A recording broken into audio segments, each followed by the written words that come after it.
If you haven't already, check out my book, Freaky Folklore, on Amazon to learn about your favorite folklore monsters with beautifully creepy illustrations. Here's a hot debate topic for you. Is it pronounced Appalachian or Appalachian?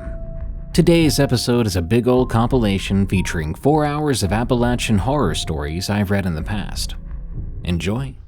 Now this should give you 4 hours of free time to go to Spotify or Apple, search for Unexplained Encounters, and follow and rate my show. Thank you. Oh, and send me your scary stories of the unexplained at darkstories.org. I plan on doing some hunting stories and mountain monster stories soon. Thank you. Now, let's begin. I saw something on the New River. From Spirit. This happened a few years back. It was the middle of summer in Virginia, in the New River Valley. I was coming home from a party. I had just dropped my sister off at her car and was heading home. I decided to take the river road back to my father's. My town is located in the middle of the Appalachian Mountains. I've lived here for 25 years now, and I know the area, and I'm used to the animals around here. One time there was even a black mountain lion years back, but this story, it honestly makes the hair on the back of my neck stand up. I feel so uncomfortable just talking about it. Anyway, I crossed the Eggleston Bridge to go down to the river. Then I crossed the railroad tracks to get onto the gravel road. The night was clear, the sky covered in stars as the moon was new that night. The lights from the trailers on the other side of the river lit up the water. I was listening to 94.9 on the radio, relaxing as I had my hand out the window. Traveling halfway down the river, I began to grow slightly uneasy. I looked around as I drove and saw nothing out of the ordinary. Thinking it was my nerves from a few beers I'd had a few hours before, I pulled my hand in and rolled up the window. In doing so, a strange fog began to cover the road ahead. It was honestly too thick at times to see the road, so I had to go slower than I normally would, making me feel even more uncomfortable. As I cut through the first section of fog, a large mass in the road caught my eye. I hit the brakes as I came to a slow stop. I turned on my high beams to illuminate the road ahead, and I saw a large black dog. It looked to be the height of a full-grown German Shepherd. Its fur was as black as the night sky. At first, I didn't think anything weird about it, until I noticed it would not look my direction. It wouldn't even acknowledge my car. Slightly annoyed, I honked my horn at it. As I did, it moved into the brush closest to the water. I kept on driving, feeling a bit freaked out but not necessarily scared. I was thinking it was someone's dog that got loose or was free roaming. In the middle of the mountains, a lot of people don't chain up their dogs. As I passed where the dog had disappeared to, I couldn't help but feel like it was there watching me drive by. I paid this feeling no mind. I believed I was just trying to scare myself over nothing. That was until I made it to the end of the road. Now, at the end of the river road is a small tunnel you have to blow your horn at so people know you're coming. And with that fog, I thought it would be best to flick my lights too, just in case someone was racing down the road, jamming out. That is quite common as the river road is a hotspot for late-night cruising. As I pulled up to the tunnel, I flicked on my high beams, and there I saw the same dog in front of my car again. I slammed on my brakes, making my tires skid slightly in the gravel. I looked at the dog as I turned off my music, feeling a strong, tense feeling in the air. I turned off the radio as I watched it. It did nothing but stand there. Getting annoyed, I went to blow my horn at it again, until it turned to face me.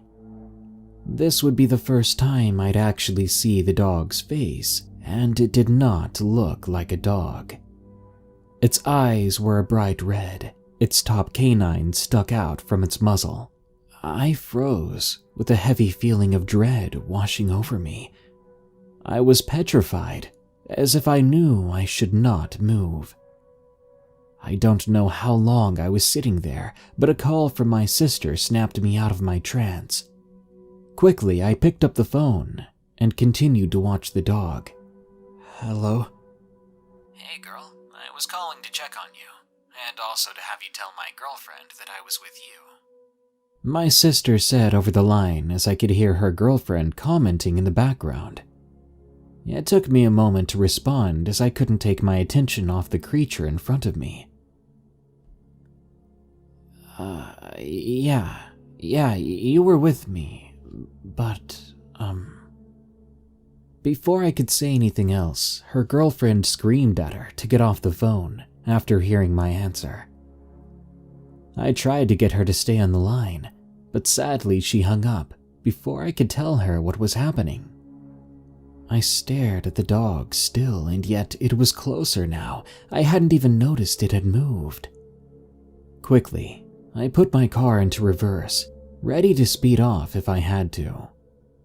But it didn't come any closer. It just stood there between me and the tunnel. It tilted its head slightly as if it was curious about what I was doing. It felt like I was sitting there for hours when it had only been 20 minutes, and as quickly as the dog appeared, it vanished into the thicket closest to the river. Once it disappeared, I sped away, not caring about the potholes or the fog blocking my vision. I just knew I had to get away from the river. I had to get away from that dog. Speeding down the road, I looked around, trying to make sure whatever that wasn't chasing me. Once I got home, I took a breather to try to calm myself. It was now 2 a.m. I kept quiet as to not wake my father. I read up on a few things, and I think what I saw was a hellhound. It is said that if you see a hellhound 3 times, it may just lead you to your death. Reading that made my hair stand up on end. When you really think about it, I saw that dog 2 times. So who's to say when the 3rd time is gonna come for me? It's been 6 years since that night, and I haven't seen another dog like that. So I honestly don't know what to think. But sharing this story helps relieve some of the strain. And maybe someone can help me understand why I saw this thing. Specifically, why I saw it 2 times in such a short amount of time. Tales from a Forest Ranger, from Mayor Bear. I used to work as a forest ranger outside the small town of Blacksburg, Virginia. It's one of many tight-knit communities that dot the line drawn by the Appalachian mountain range. In the 4 years I had that position, I received my fair share of odd calls. But what I'm about to tell you is pale in comparison to anything else I've experienced.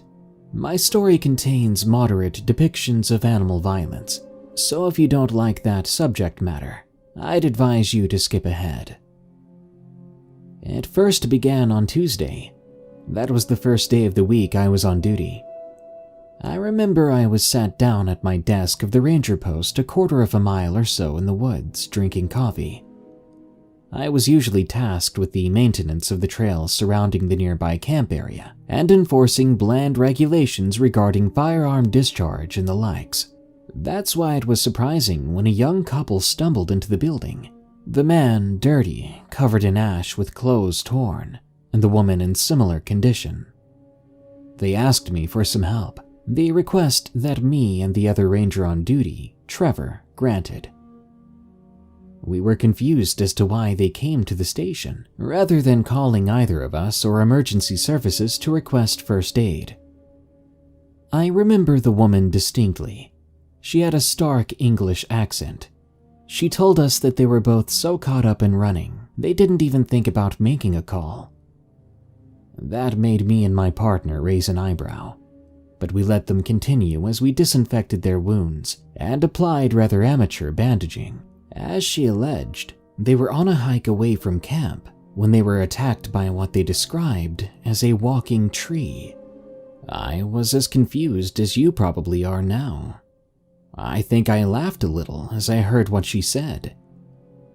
Trevor was the first to try to place a realistic lens over their story. You ran into a tree? No, it attacked us. It was moving.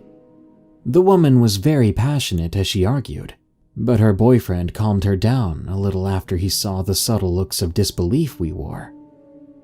My only supposition at the time was that they maybe ran into a thicket of brambles without realizing it. Their wounds were very real, though. It appeared to have been inflicted by an animal of some kind. But there were no distinct bite or claw marks.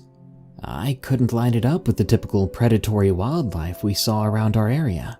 Regardless, we let them file a report, if you could call it that. About an hour later, I escorted the couple back to their campsite and ensured they retrieved all their belongings safely. Something to note, these parks have communal camping areas. Generally, you pitch a tent in a circle all around a central clearing, where 6 or 7 other groups are situated.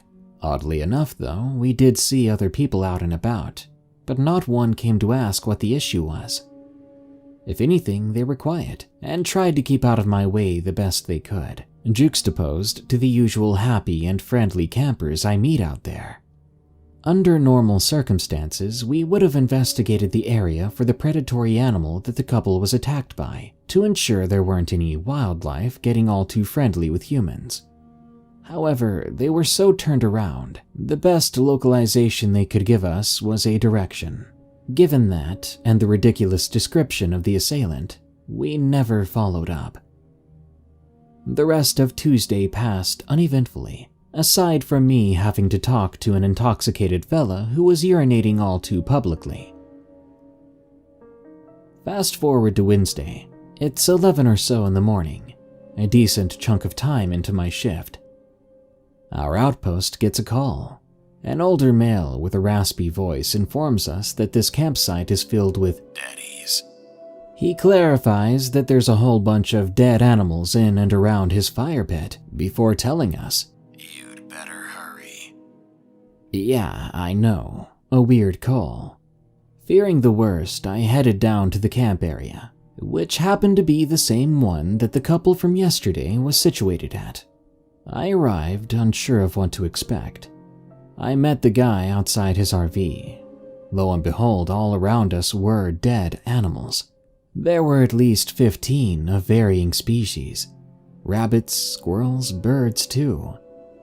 As I recall, the biggest thing there was a coyote, which was taking his final sleep just outside the clearing. None of them had any visible injuries. What was odd, though, was the slight layer of soot that seemed to cover the coat of each animal, staining them an even shade of gray. I remember touching the coyote only to find the ashy residue on my fingertips. I had to call in to administration. Obviously, something was very wrong here. I believe they told me they were dispatching a team to conduct a water test to check for contamination. In the meantime, we had to clear out all the other campers, including the guy who reported it. I remember one hippie-type dude really well. As I was telling him why he had to go, I offered that there was another campsite just a mile or so north. He told me something along the lines of, "Nah, dude, I'm just gonna go back home. There's something real wrong with this place's mojo." Despite that campsite being closed, we still serviced the local trails, so I was back on duty the next day. It was almost entirely uneventful. We spent much of the early morning resorting our documents before it came time for my rounds. The walk from our station to the campground was boring, with no fresh litter to collect, given there were no people. When I finally got to the camp area, it struck me as lonely, almost like a ghost town. Since it was the first time in my career we had to close during a normally busy season, it felt very strange. I lapped the center of the camp area, not bothering to check out each individual site, before I headed back up another path, one that ran almost parallel to the one I came down. That's when I started to pick up a strange smell. It was like charcoal burning, but hotter, if that makes any sense. It almost stung to inhale. Since there weren't supposed to be any campers nearby, I decided to follow it. I seemed to be getting closer as I walked down the path, judging by smell alone. And the further I went, the more acidic the smell became. At that point, I had no clue what could have been producing it. I had to cover my face with a cloth in typical bandit fashion, though it helped very little. Maybe 600 yards down the path from the campground, I finally made it. It was this ball of what looked like wood. About a foot in diameter, it sat in front of me squarely in the middle of the path. Off of it came this silver smog, sifting 8 feet into the air before it dissipated. Getting closer, it began irritating my eyes. Noticing the thing was under direct sunlight, I gave it a hefty kick with my boot, causing it to roll a few feet down the path. What was very odd was, as soon as it hit the shade, it instantly stopped smoking. It just sat there, a charred ball of wooden facsimile. But it wasn't wood. Wood doesn't burn in the sun, after all. I left it there on the path and walked back to the station. The smell faded pretty quick. Anyway, as soon as I got in, I grabbed Trevor. He set the station phone to forward to his cell phone. We both then grabbed shovels, going to find the object in hopes of burying it. Bad practice for both of us to leave the post, I know, but he was real curious to see what it was. Only, as we arrived where I left it, the thing was gone. The only trace that remained was the slightest acidic tinge in the air, but no smoldering ball. It was pretty big, so whatever took it had to have been large itself. Thursday wrapped up with no further events. Then came Friday. Still waiting on the administration to clear the campsite fit for use again. It ran as slow as the day before. Nothing at all happened during the day. Right as I was clocking out though, as the afternoon blended into the evening, a family came into our station. There was the mother, the father, and a little boy, maybe 9 years old. To be honest, I don't remember my conversation with them nearly as well as with the couple from before. But to sum it up, they told me that they had been walking their dog on a nearby trail maybe an hour earlier, before it took off barking at something in the woods. They kept stressing how it never behaved like that, and they were eager to find it considering how low the sun was getting. So I agreed to help. Trevor said he'd follow up with me after the late shift arrived at the post. They told me they lost him about a quarter mile or so from the station. Yet again, I found myself walking back to the same campsite. After asking if he responded to a name, they told me he did. I think it was Rufus or Roger, or some other generic canine title. I think the mother and the kid split off in one direction towards the station, while me and the dad went the other way toward the campsite. We called the dog's name every 15 seconds or so, and as a pet owner, my heart sank a little every time there was no response. The father got serious with me and asked how likely it was he'd run into a predatory animal out here. He told me the dog was a big Alaskan Malamute, and I told him that a mountain lion probably wouldn't mess with a dog like that unless it was protecting its young. I remember mentioning that a bear could take it on, but he doubted the dog would be stupid enough to challenge a bear. Regardless, bears really weren't too frequent at the base of the mountains. I was going to mention the suspected tainted water, but I decided against it, as it was on the far side of the campsite, so it could worry him unnecessarily. Maybe half an hour into our search, the mom called the dad. She told him they hadn't found anything, and the dad told her that we were still looking, and said if they didn't find him within the next half hour, They'd meet back up at the station and call it a night. I felt real bad after that. Then I called the dog's name as loud as I could. All of a sudden, way to our right, in the direction of the campsite, we heard this crashing. Suddenly, that gorgeous dog burst through the undergrowth, running up to his owner and ignoring me. He was moving quick, but with a limp. Further, the white parts of his coat seemed to be stained gray, just like the animals from the clearing. The owner hugged the dog, wiping what seemed to be ash off on his pants. He asked me if I knew what the residue was, but I told him I had no clue. From the direction the dog came from, there was a second wave of crashing. It came closer to us and seemed to stop altogether a few feet into the thicket of trees. The sun was close to setting, but there was still enough light to see decently. Behind the trees, we made out a very strange shape. It seemed tall and thin. As we watched it move, there was this thick crackling sound, almost like a fireplace. It took one step towards us, and the guy, now holding his dog, shouted, "Hey!" That caused whatever the figure was to immediately bolt the other direction. As we heard more of that crackling and underbrush being pushed aside, we picked it up pretty quick, speed-walking back to the outpost. The dog's leg was injured, but it was in good spirits and limped along with us. Strangely enough, I picked up a little of that burning smell from before. I asked the guy if he smelled it, and he said yes, telling me it was like someone was having a bonfire. The night wrapped up with the couple meeting back up. The smile on the kid's face as he hugged the furry beast that was bigger than him really made my night.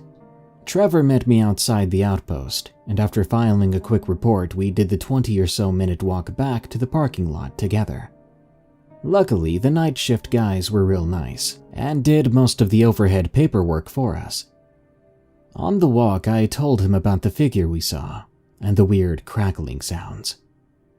He told me he never saw anything like it before. He asked if I think that's what the dog ran after, and I said something along the lines of, maybe. That was one huge dog, and that thing out there was not a bear. So what kind of animal was it? Trevor was as confused as I was. Saturday finally came, my last day on duty until next Tuesday. I wasn't feeling great when I got there, only on 5 hours of sleep. Luckily for me, the nearby campsite still wasn't open, and the day droned on quick. I was snapped from my tired robotic work as our phone rang. Trevor picked it up. Listening for no more than 2 minutes, he told me he had to go. He didn't say anything beyond a family issue and left hurriedly. To be frank, this ticked me off, considering I was tired as heck. But the shift was almost over, and I thought about skipping my rounds at the campsite that afternoon, but decided against it. After all, the fresh air of the walks was the only thing keeping me awake. I remember using a Sharpie to craft a very poor "Be Back Soon" sign that I taped onto the station door as I went for my walk. It was really just a formality, as I didn't expect anyone to come by within the 30 minutes I was gone. So down I went, back to the camping area. It was the middle of the afternoon, the sun still bright in the sky. It didn't stop me from feeling uneasy as I began to smell that all too familiar charcoal acid mix, though. It was modest as I worked my way down the path until I finally stepped foot into the clearing. That's when I saw it. Surrounding the communal fire pit, there were 7 large wooden tar balls, like the one I'd seen on the path before, only much larger. They were all smoldering in the sun. At that point, I was convinced some person was behind it. To what end, I had no idea.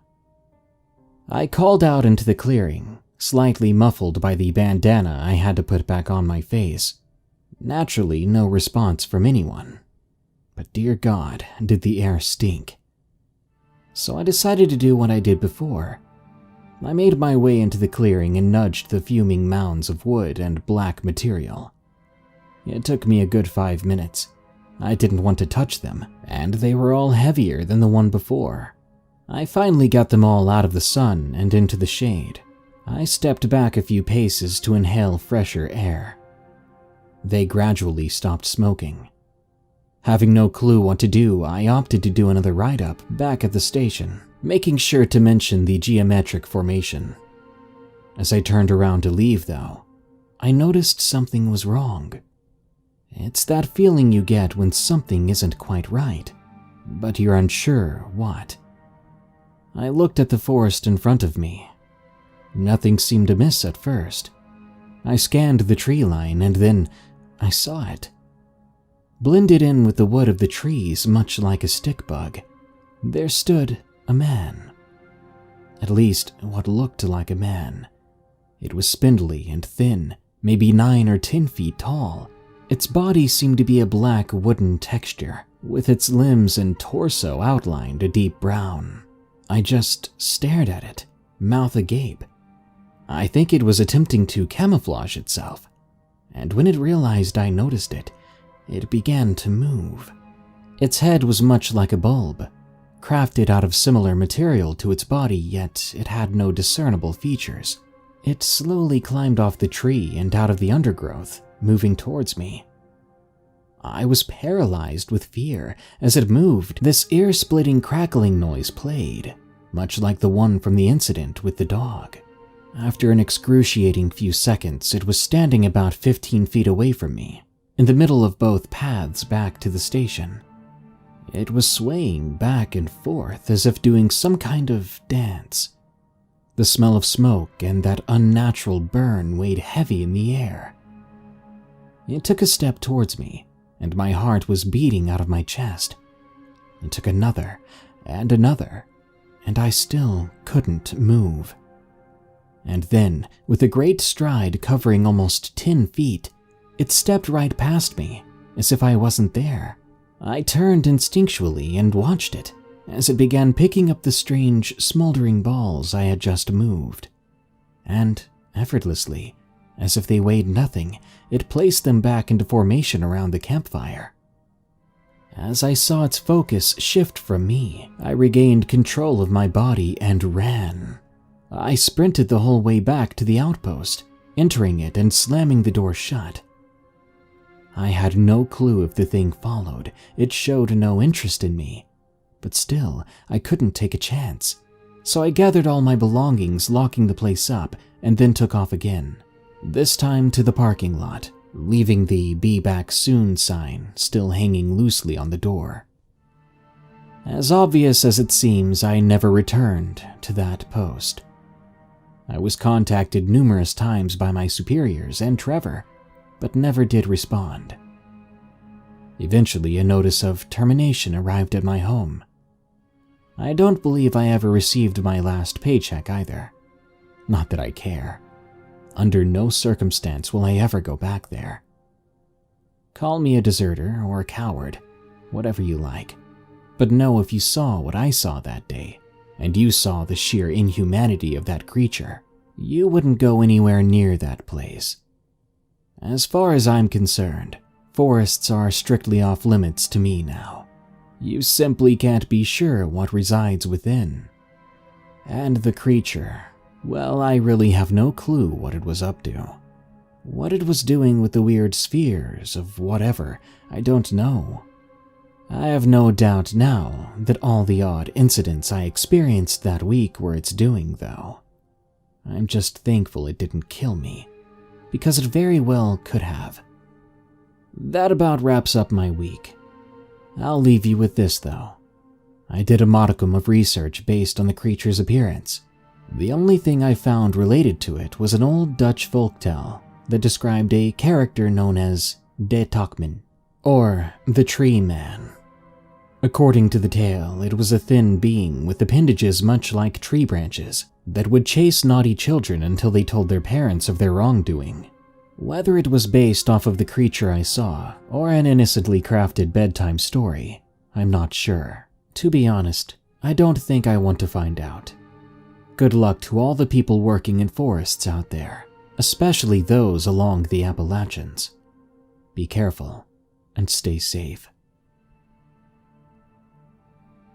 Appalachian Trail Lights, from Anonymous Hiker. I'm a petite woman in my early 20s. I grew up and live in rural south-central Virginia, surrounded by dense woods for miles in every direction. I know what animals, birds, planes, satellites, planets, stars, etc. look like, act like, and sound like.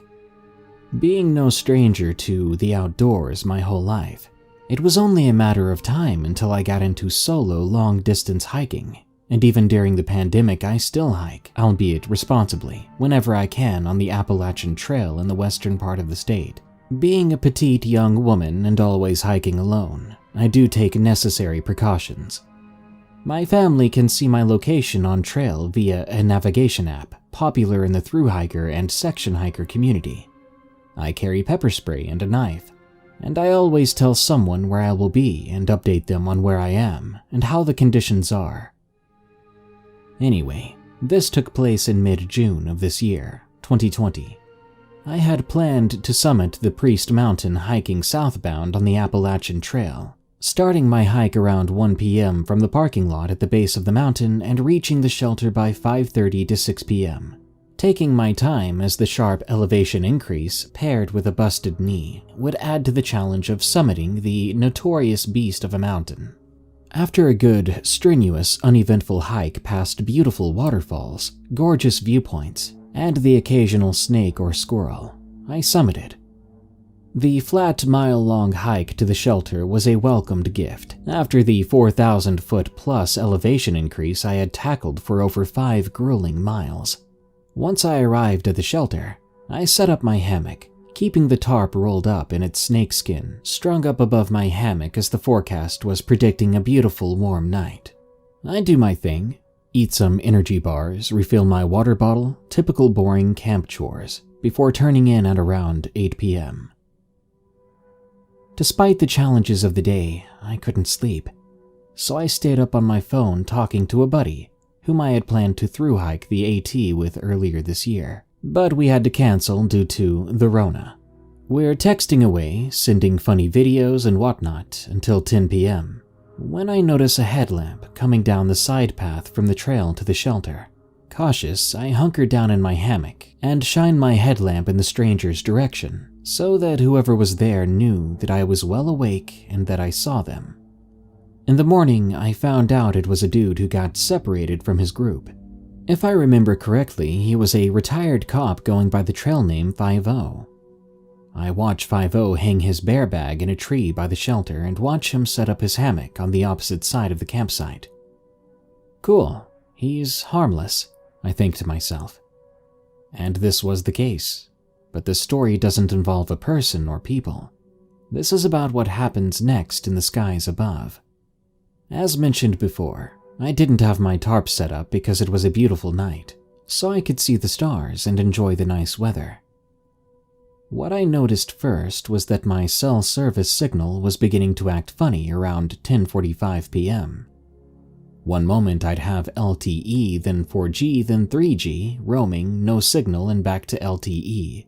This cycle continued throughout the night until 4 a.m. A moment later was when I noticed it. A few of the stars in the sky appeared to be swiveling and shining very dim, soft spotlights, which didn't reach very far, but it was obvious that these weren't stars. They also weren't airplanes or helicopters. I couldn't hear any audible noise, and I'm 4,500 feet above sea level on top of a mountain, closer to any plane than someone on sea level. Assuming I was tired and therefore seeing things which weren't there, I kept watching, fixating my vision between 2 branches of a tree, watching one of these weird stars do its thing, swiveling back and forth, shining its light.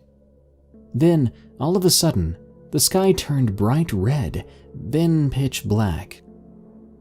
Everything in the sky vanished. The woods went quiet. I attempted to text my mother out of fear that something was about to go down. "Mom, I love you. There's something weird going on with the sky." The feeling that I shouldn't have seen what I just saw, and that I was unwelcome quickly set in. Being familiar with the woods, I can tell when I've overstayed my welcome. But this was unlike anything I'd experienced in the outdoors before. The vibe I was sensing was mean, hateful, spiteful even. The messages I sent to my mother and to my buddy didn't go through until hours later, as my cell signal was still going through its weird cycle of no service. About 5 minutes later, the sky turned red again, and then went back to normal, with one huge difference. Half of the stars in the sky were missing. Not as if they changed positions in the sky. I know how the Earth rotates and changes the locations of stars and planets. I mean, half of the original stars I'd seen earlier were missing. I could still see notable planets, such as Venus, exactly as they were in the sky before this happened. Everywhere in the sky which had one of those weird swiveling balls of light was blank. The rest of the night I felt uncomfortable. So uncomfortable, in fact, that I pitched my tarp and slept with my pepper spray clipped to my sports bra. I could not get my mind off of what I just saw. It was very similar to a phenomenon I'd witnessed weeks before while driving home from the grocery store back home.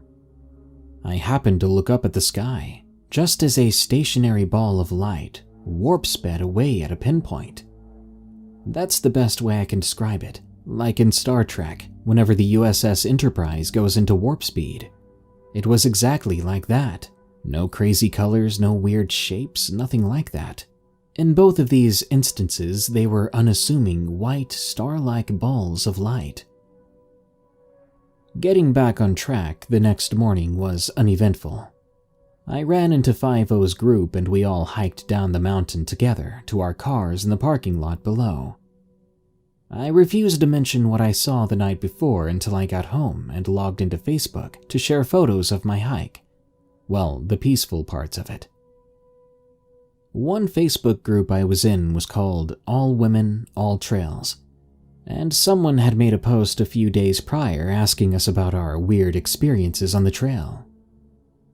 This just happened to appear right at the top of my newsfeed, so I shared the story which I have now shared with you, not thinking I would get a response. 30 minutes later, I received an alert that someone had replied to my comment. The woman that replied claimed to live not too far from the Priest Mountain and shared a similar experience she had one night, as she, her husband, and their neighbors were having a bonfire. Granted, they were admittedly under the influence, but the parallels between my story and the experience she shared with me were described by her as weird. Apparently, that night when she, her husband, and their neighbors were having a bonfire, they all saw a bright red light shoot straight up into the sky from the direction of the mountain and felt the same discomfort I experienced. Interpret this how you will. I have nothing to gain from lying to strangers on the internet. I feel it's my duty to the hiker community to share my weird experiences in the Appalachian Mountains. I'm not the first, nor will I be the last person to experience something weird. And this isn't even as insane as what other hikers have admitted to seeing or experiencing. If anyone else has experienced something weird on the Appalachian Trail, specifically in the Alto Wintergreen Resort area, please share your story. There's something weird going on in the skies above popular hiking trails, and it needs to be openly discussed.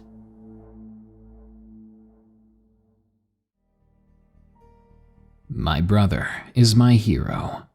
From Paul. Before my brother saved me, he wasn't such an active person, but I enjoyed nothing more than him chatting and giving me life advice. Just a little bit about him. He was a Marine, a big shot finance guy, drank a lot of whiskey, and a general tough guy. I wouldn't want to fight him, even though he had to use a cane towards the end. I can always tell if I should date a boy based on how much fear is in their eyes while I gleefully introduce them to my brother. Only one has made the cut so far. The others usually end up making some excuse as to why they don't want to come to my family outings with me. But based on that look, I always knew. Some girls would have been offended by that a family member would make boys run away. But not me. I always knew he could just tell, My brother could just tell when people had the best interests in mind or not. He loved me unconditionally, and from what I could tell about other people with siblings, this isn't a very common thing. Nothing and no one has ever had a chance to hurt me, and I owe that to him.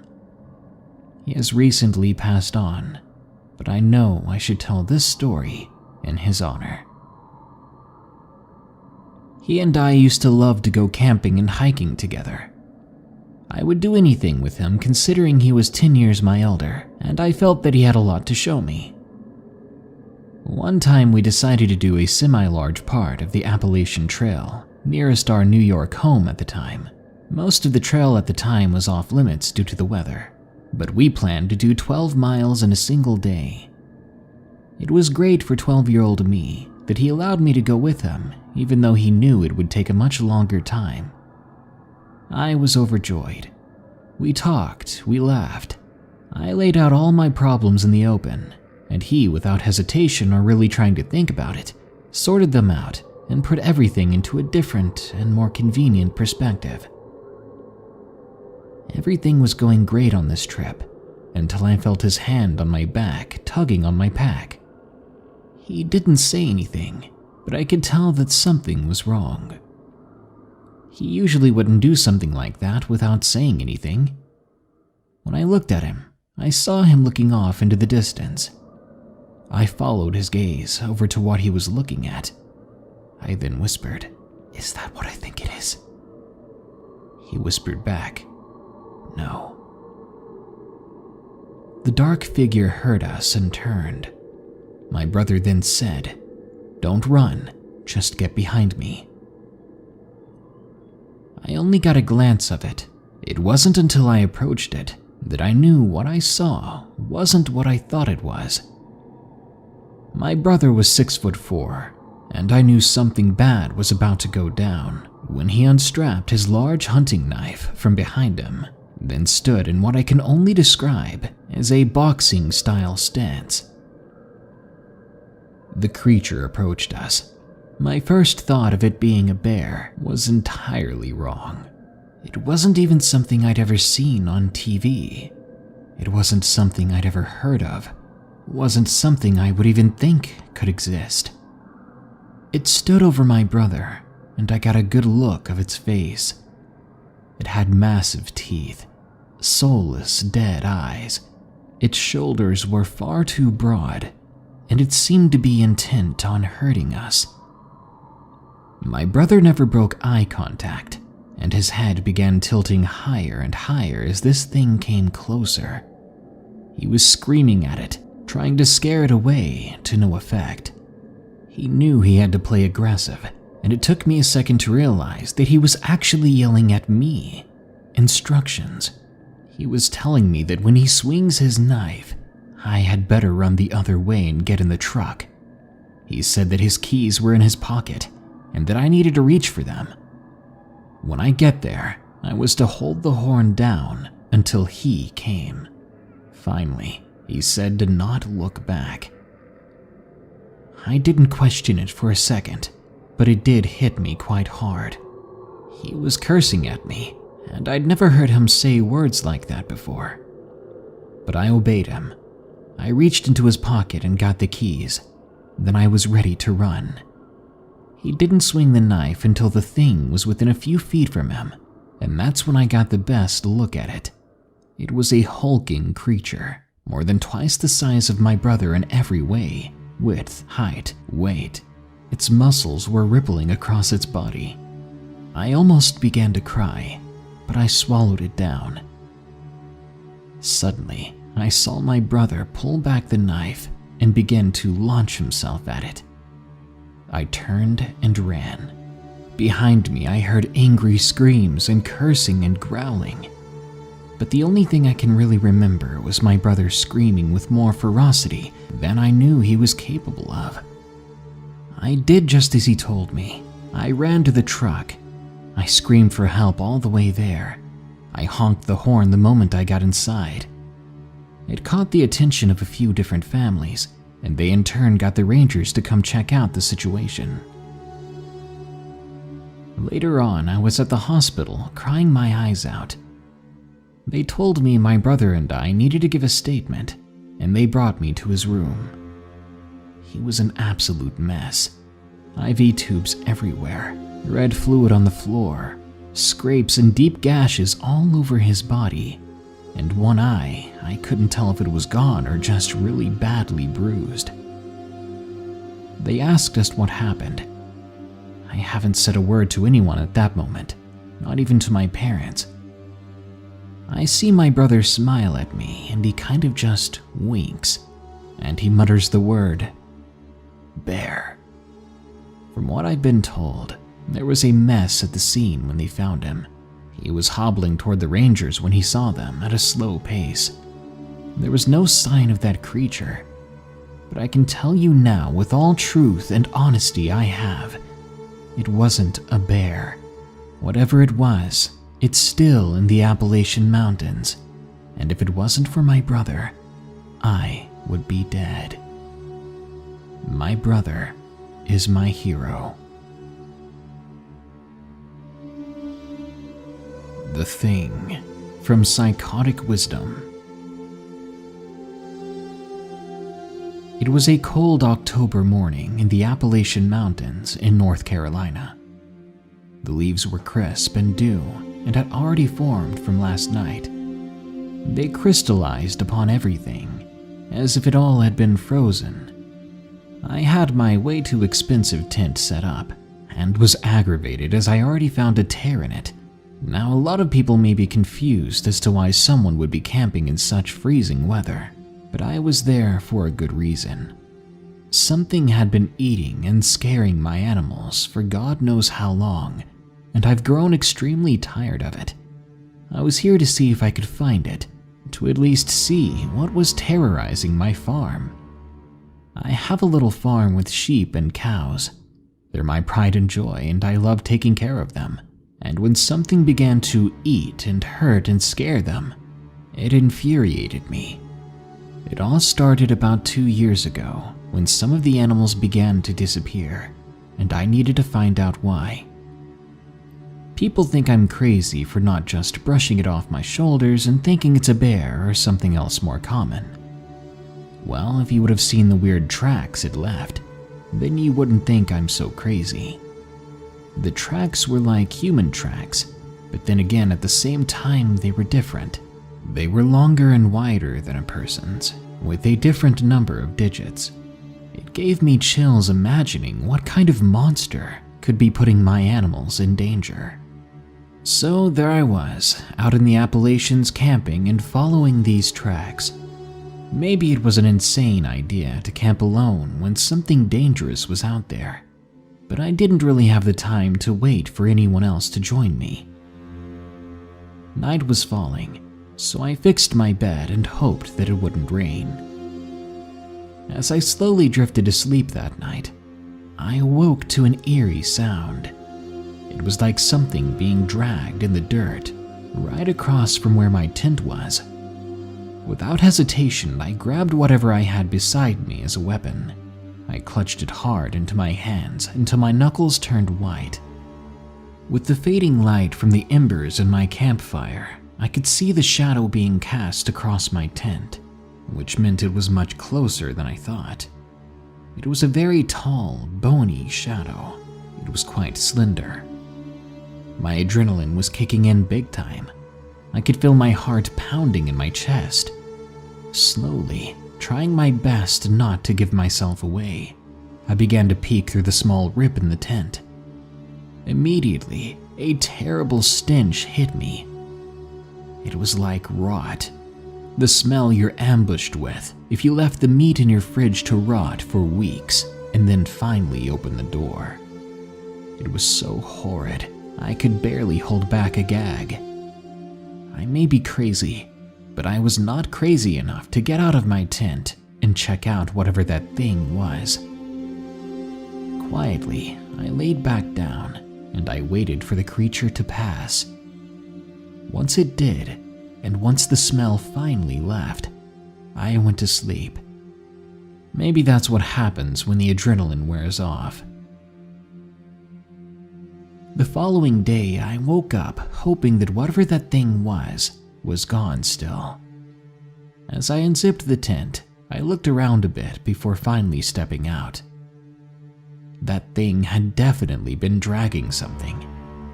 Dirt was drug up from the weight of the object, and there was red fluid in the dirt, a reminder of what I heard last night.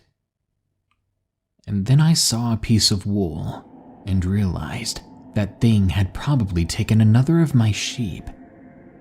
As the anger built up inside, I reminded myself that I would find this thing and put a stop to it.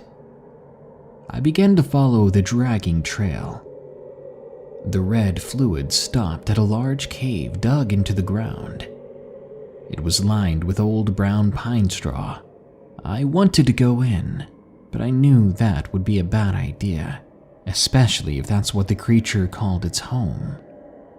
I turned around and began to walk back to my tent. I realized I should come back with something I can protect myself better with, as I'd stupidly left everything at the tent. As I'm walking back, everything's more quiet than it was before. The birds have stopped singing, and the wind had even died down. It reminded me to be cautious. As they say, when it all goes quiet, there is a predator around. I slowed my walking down, because whatever it was, I did not want it to hear me. As I continue to walk, I hear a twig crack nearby, and I know for sure that that wasn't me.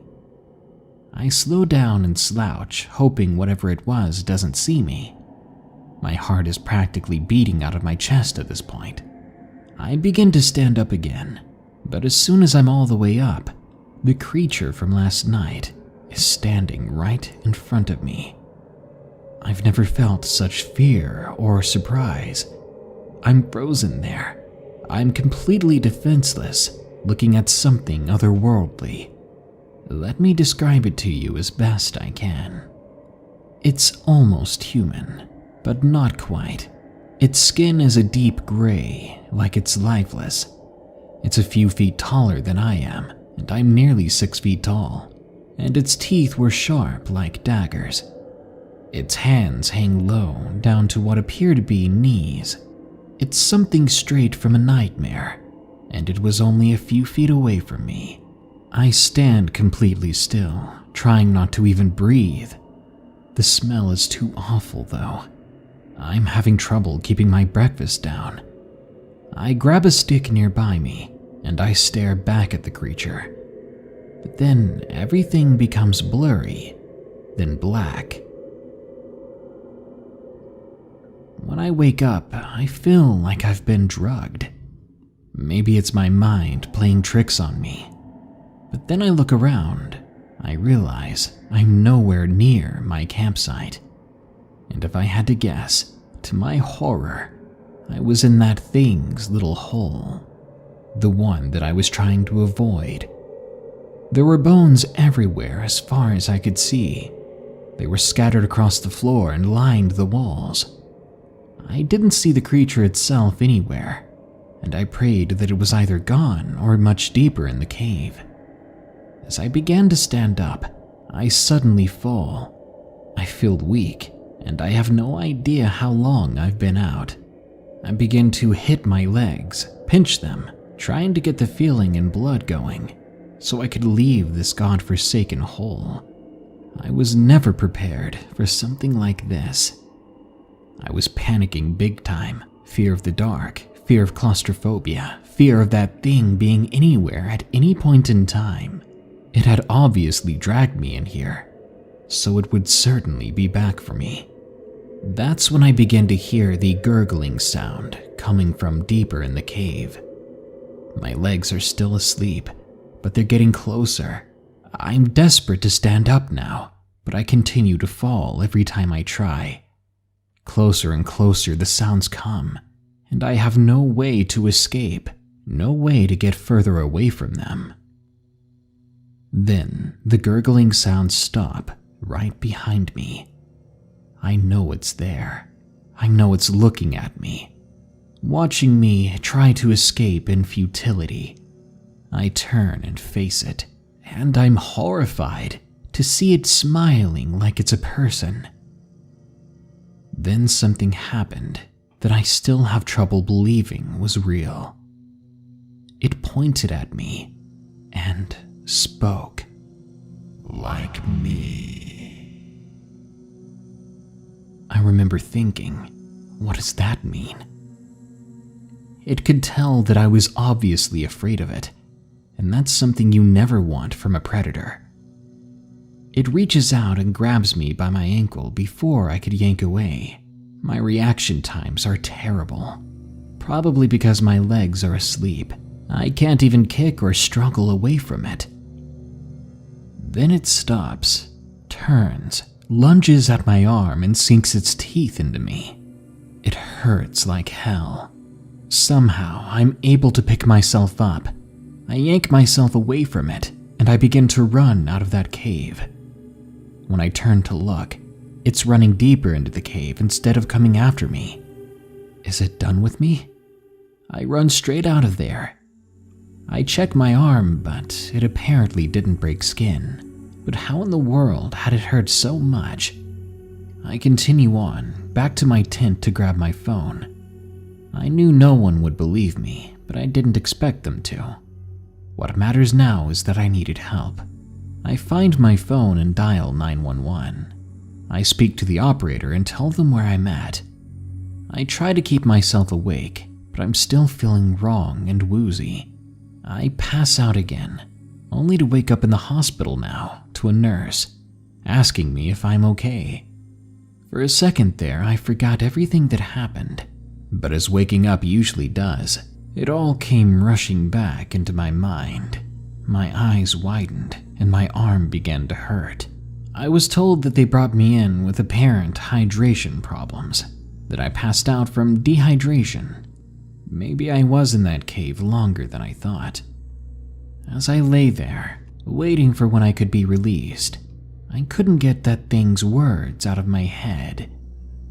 Like me, it had said. What did it mean? Was it simply intelligent enough to know that it looked human? Or was it a warning of something else to come? I'm horrified by it, and to this day I have trouble sleeping thinking about it. I keep an eye out on my animals still, but for some reason, the attacks have stopped, and I haven't seen the creature since. Still, I wish I had never stepped out into those woods.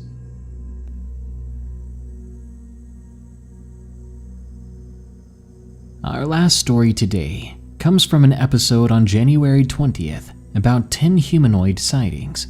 It is the only other Appalachian Mountain story I could find, and it was the last story in that video, so I figured it'd be a good fit here.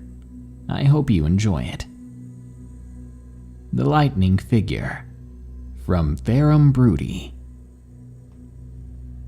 I was 13 years old, and I took a ride with my grandmother down to the cove off the backside of Wythe County outside of Scrooge's, where the Walmart and theater are at now.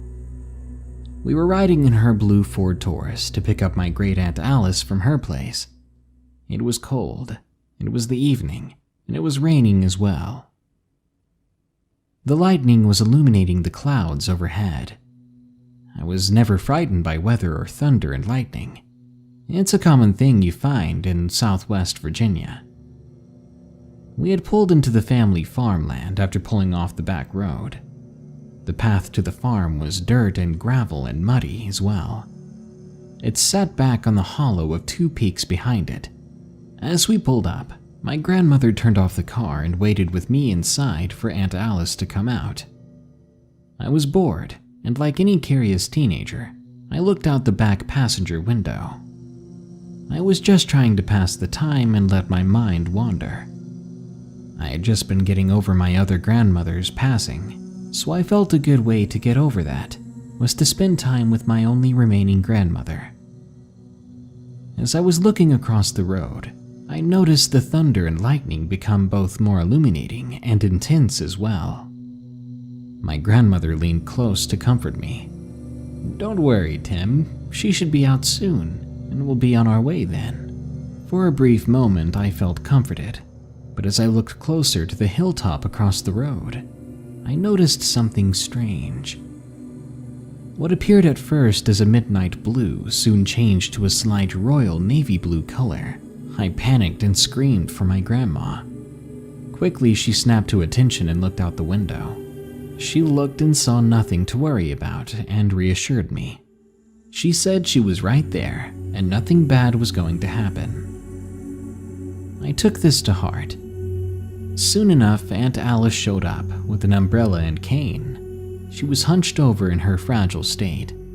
She walked her way out with that fiery spirit of hers, and she climbed into the car. Aunt Alice greeted me and patted me on the head.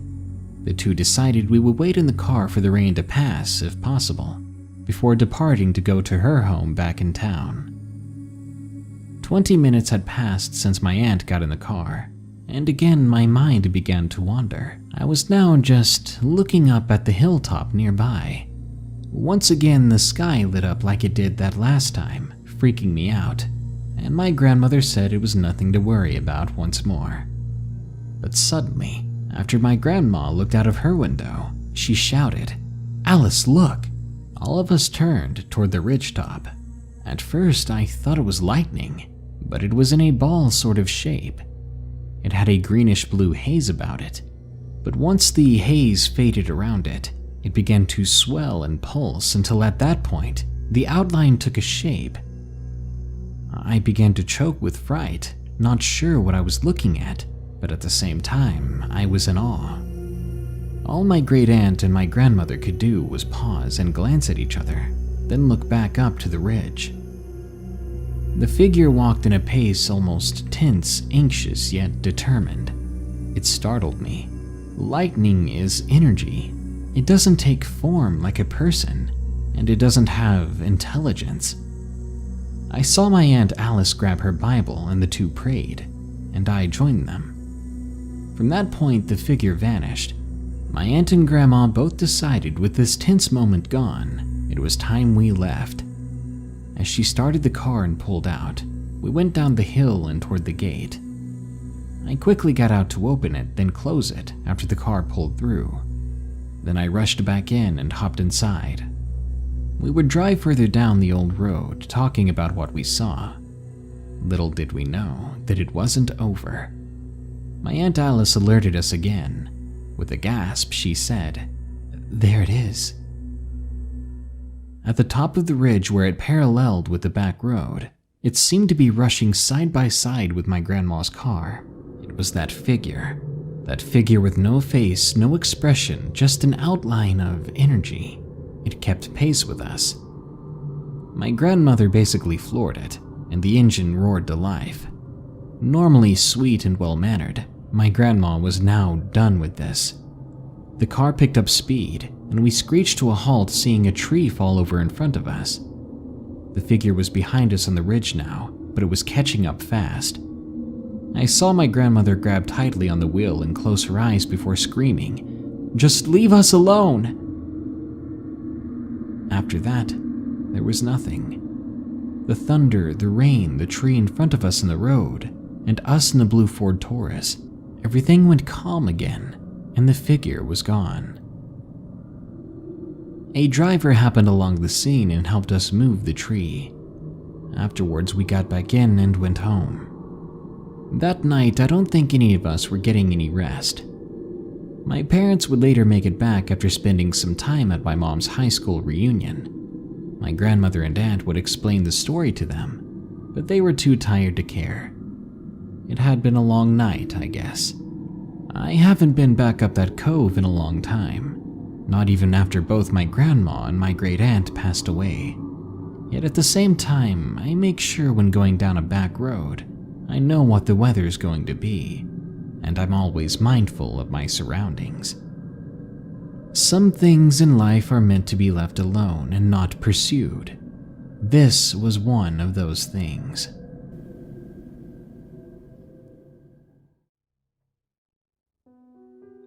Werewolf or Dogman Encounter. From Anonymous. I won't state my name for confidential reasons, but I've lived in rural forests all my life. This story took place in 2 locations within 5 to 10 miles of each other, and it happened to me and 2 other friends of mine.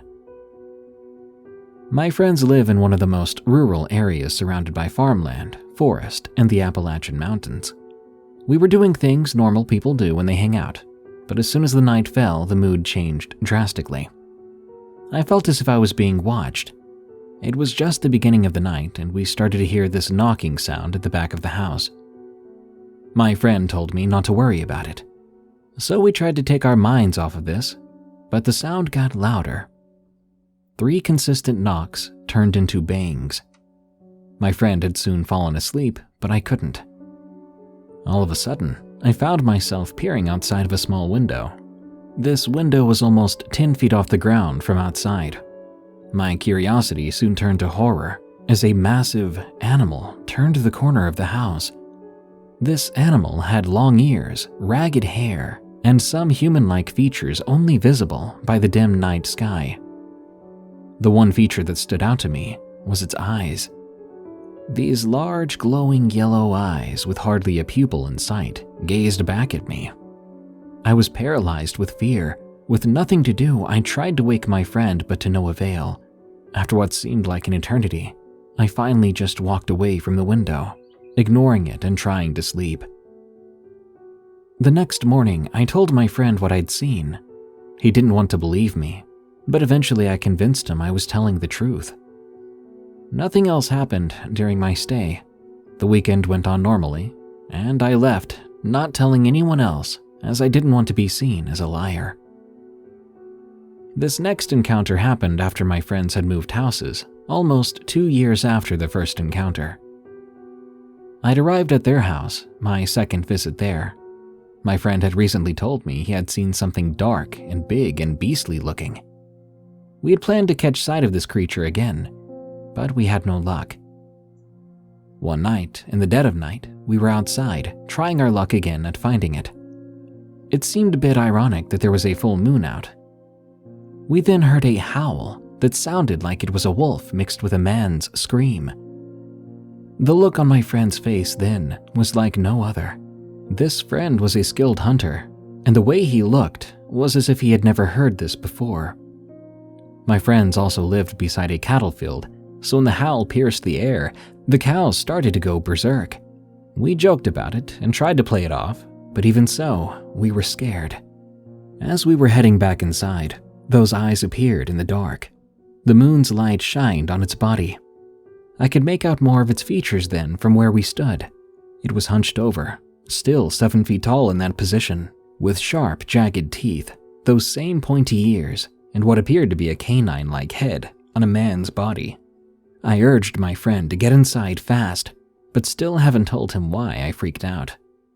I haven't told anyone about this encounter, but I think what I saw was something straight from a horror film.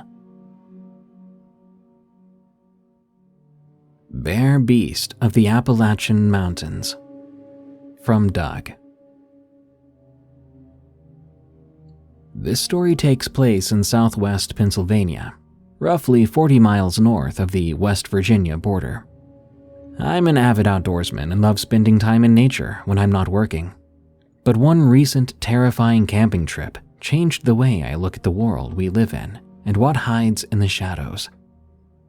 This happened in mid-April of 2020.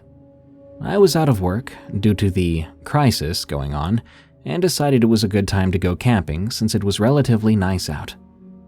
So I phoned up 2 good friends of mine to go camping on some state land in the Appalachian Mountains for a weekend. We'll call them Ron and Jake. On that day, we drove out to the most remote area we could find in the mountains. We parked my SUV, unloaded our tents and other camping gear, and hiked a few miles deep into the uncharted Appalachian Mountain wilderness. In case you're wondering, all 3 of us were carrying firearms for protection. We soon found a small clearing in the dense forest, a perfect spot to set up camp. But we did all notice some large scratch marks on some of the trees about 7 feet off the ground. Of course, we didn't think much of it, as it was about an hour before dark, and we needed to set up our tents, gather firewood, and get a fire going. After that, we sat around the campfire drinking a few beers, listening to music, and retelling some old stories. By around 11 p.m., we all decided to call it a night. When we turned off the music playing on my Bluetooth speaker, we realized the forest had gone completely silent. How long it had been like that, I don't know. All three of us knew this was very odd, but we tried not to focus on it too much. We just climbed into our tents and tried to get some sleep. I awoke sometime later to an overwhelming feeling of dread. Something inside me was begging me to get out of there, to leave. And the forest was still silent. Until that silence was broken by Jake screaming not too far away, followed by some gunshots and a very deep, loud, guttural roar. This was like a grizzly bear roar, but far deeper, if you could imagine that. I bursted from my tent along with Ron, now completely sobered up. We had our guns ready. We'd been asleep long enough that the fire had died down quite a bit, but there was enough light there to light up the campsite. Suddenly, Jake came sprinting back into the campsite with his gun drawn, completely pale white and looking absolutely terrified. He yelled at Ron and I to just run, that it was coming. Ron and I were still trying to comprehend what was even happening, but what I saw next will haunt me till the day I die. There, walking up to the edge of the campsite on 4 legs, illuminated by the dwindling light of the campfire, was a giant, hulking beast. It looked like a grizzly bear on steroids. Dark brown fur, extremely muscular body, glowing red eyes, and the detail that showed us it really wasn't a normal bear, or a bear at all, were the large curled horns on top of its head. This bear-looking creature began to growl and bare its teeth at us. When it stood up on its back legs, it easily towered over us at 9 feet tall or so. The intense standoff was then broken by rapid gunshots by Ron. This snapped Jake and I from our petrification. We joined Ron in the fight with our guns. I'm not sure how many times we hit the beast, but eventually it did let out an agonizing pain-filled roar and dropped onto its stomach. The thing was definitely not dead. It was alive and growling, but momentarily paralyzed. I guess we'd pummeled it hard enough with our bullets to buy time, which allowed Ron, Jake, and I to sprint like heck out of there in the direction we'd come from. After a few minutes of running, we could hear not far behind us huge crashing footsteps and thick branches breaking. How neither one of us guys didn't trip and fall while trying to navigate our way through the dark Appalachian mountain forest while sprinting and being chased by some giant bear beast, I don't know, but it's an absolute miracle. Eventually, we did make it back to my SUV, and thank God I had my keys in my pocket. All 3 of us, completely out of breath, scrambled inside as I started up the SUV, that beast right behind us. I threw it in drive and stepped on the gas, speeding us all out of there. A few miles down the road, I had to slow down and puke out the window, due to the fear, anxiety, and exhaustion. The car ride back home after that was completely silent. It wasn't until the next day all 3 of us spoke to each other about that terrifying event. Jake said he had woke up later that night with the urge to pee really bad. He had gotten out of his tent and walked away from the campsite when we were sleeping to relieve himself. He said he heard loud crashing footsteps coming towards him in the campsite, so he drew his gun, and soon he was face to face with the bear beast. That's when Ron and I heard Jake screaming and firing his gun. And well, you already know the rest. We never went back to that spot to retrieve our belongings, and I'm sure what we did leave behind was torn to shreds anyway by that creature. Be aware if you're near or in the Appalachian Mountains. Stay alert at night. There are strange, terrifying things undiscovered to mankind that live within those mountains. Lavender Silence. From Anonymous. The following story is told without exaggeration or embellishment. These events happened exactly as I'm about to describe them here. I would swear to all of this on a Bible under oath in a court of law. None of the following is fictionalized, just facts. However, the names and location have been changed, although I can divulge the general area where this happened. Along the Appalachian Trail. I think I'm finally writing this down as some sort of self-help therapy, because I believe I have some PTSD from it. It's always in the back of my mind, and even now I think of it at least once a day, every day. For background information, I don't think that all religious people are crazy. I was raised going to church every Sunday when I was a kid, and I met good, genuine people who were well-balanced and sane. They practiced what they preached, fed the hungry, clothed the poor, and tried to live what they believed. These kinds of people are not the sort I'll talk about in this story. For reasons I won't go into here because it would take too long to explain, my family switched churches when I was about 13 or 14 years old. This new church was of the same denomination, but was a little more charismatic for lack of a better term. Bear in mind that this was also during the mid-1980s, when the satanic panic era was in full swing. People began to see Satan in everything, from toys to logos to rock music. So yeah, I went through the whole burn all your rock albums and only listen to Christian rock phase. What a laugh. If only I'd known then what I know now about some of those bands. But that's a whole different story. The short version is, a lot of them were phonies. Now, I only mention the satanic panic thing because it seemed to give rise to an influx of strange people that would come into some of these newer churches and claim to have the gift of discernment. They would say things to you like, "The Lord told me that this is wrong," or "You need to get that out of your life." I had one woman tell me that I had sinful homosexual tendencies because I liked men with long hair. Does that make any sense to anybody out there? I'm a girl, but because I liked long hair on men, I guess she thought I liked women instead of men? How does that make any logical sense? Anyway, you can see what I was dealing with. There were plenty of preachers on TV back then who claimed to have these gifts as well. I'm sure you've heard all about the TV preacher scandals and such from that time period, but there were also these off-kilter churchwomen who did things like this as well. I saw several in this church and tried to steer clear of them as best I could. These women never looked happy or joyful, like the Sunday school and Bible school teachers I remembered from childhood.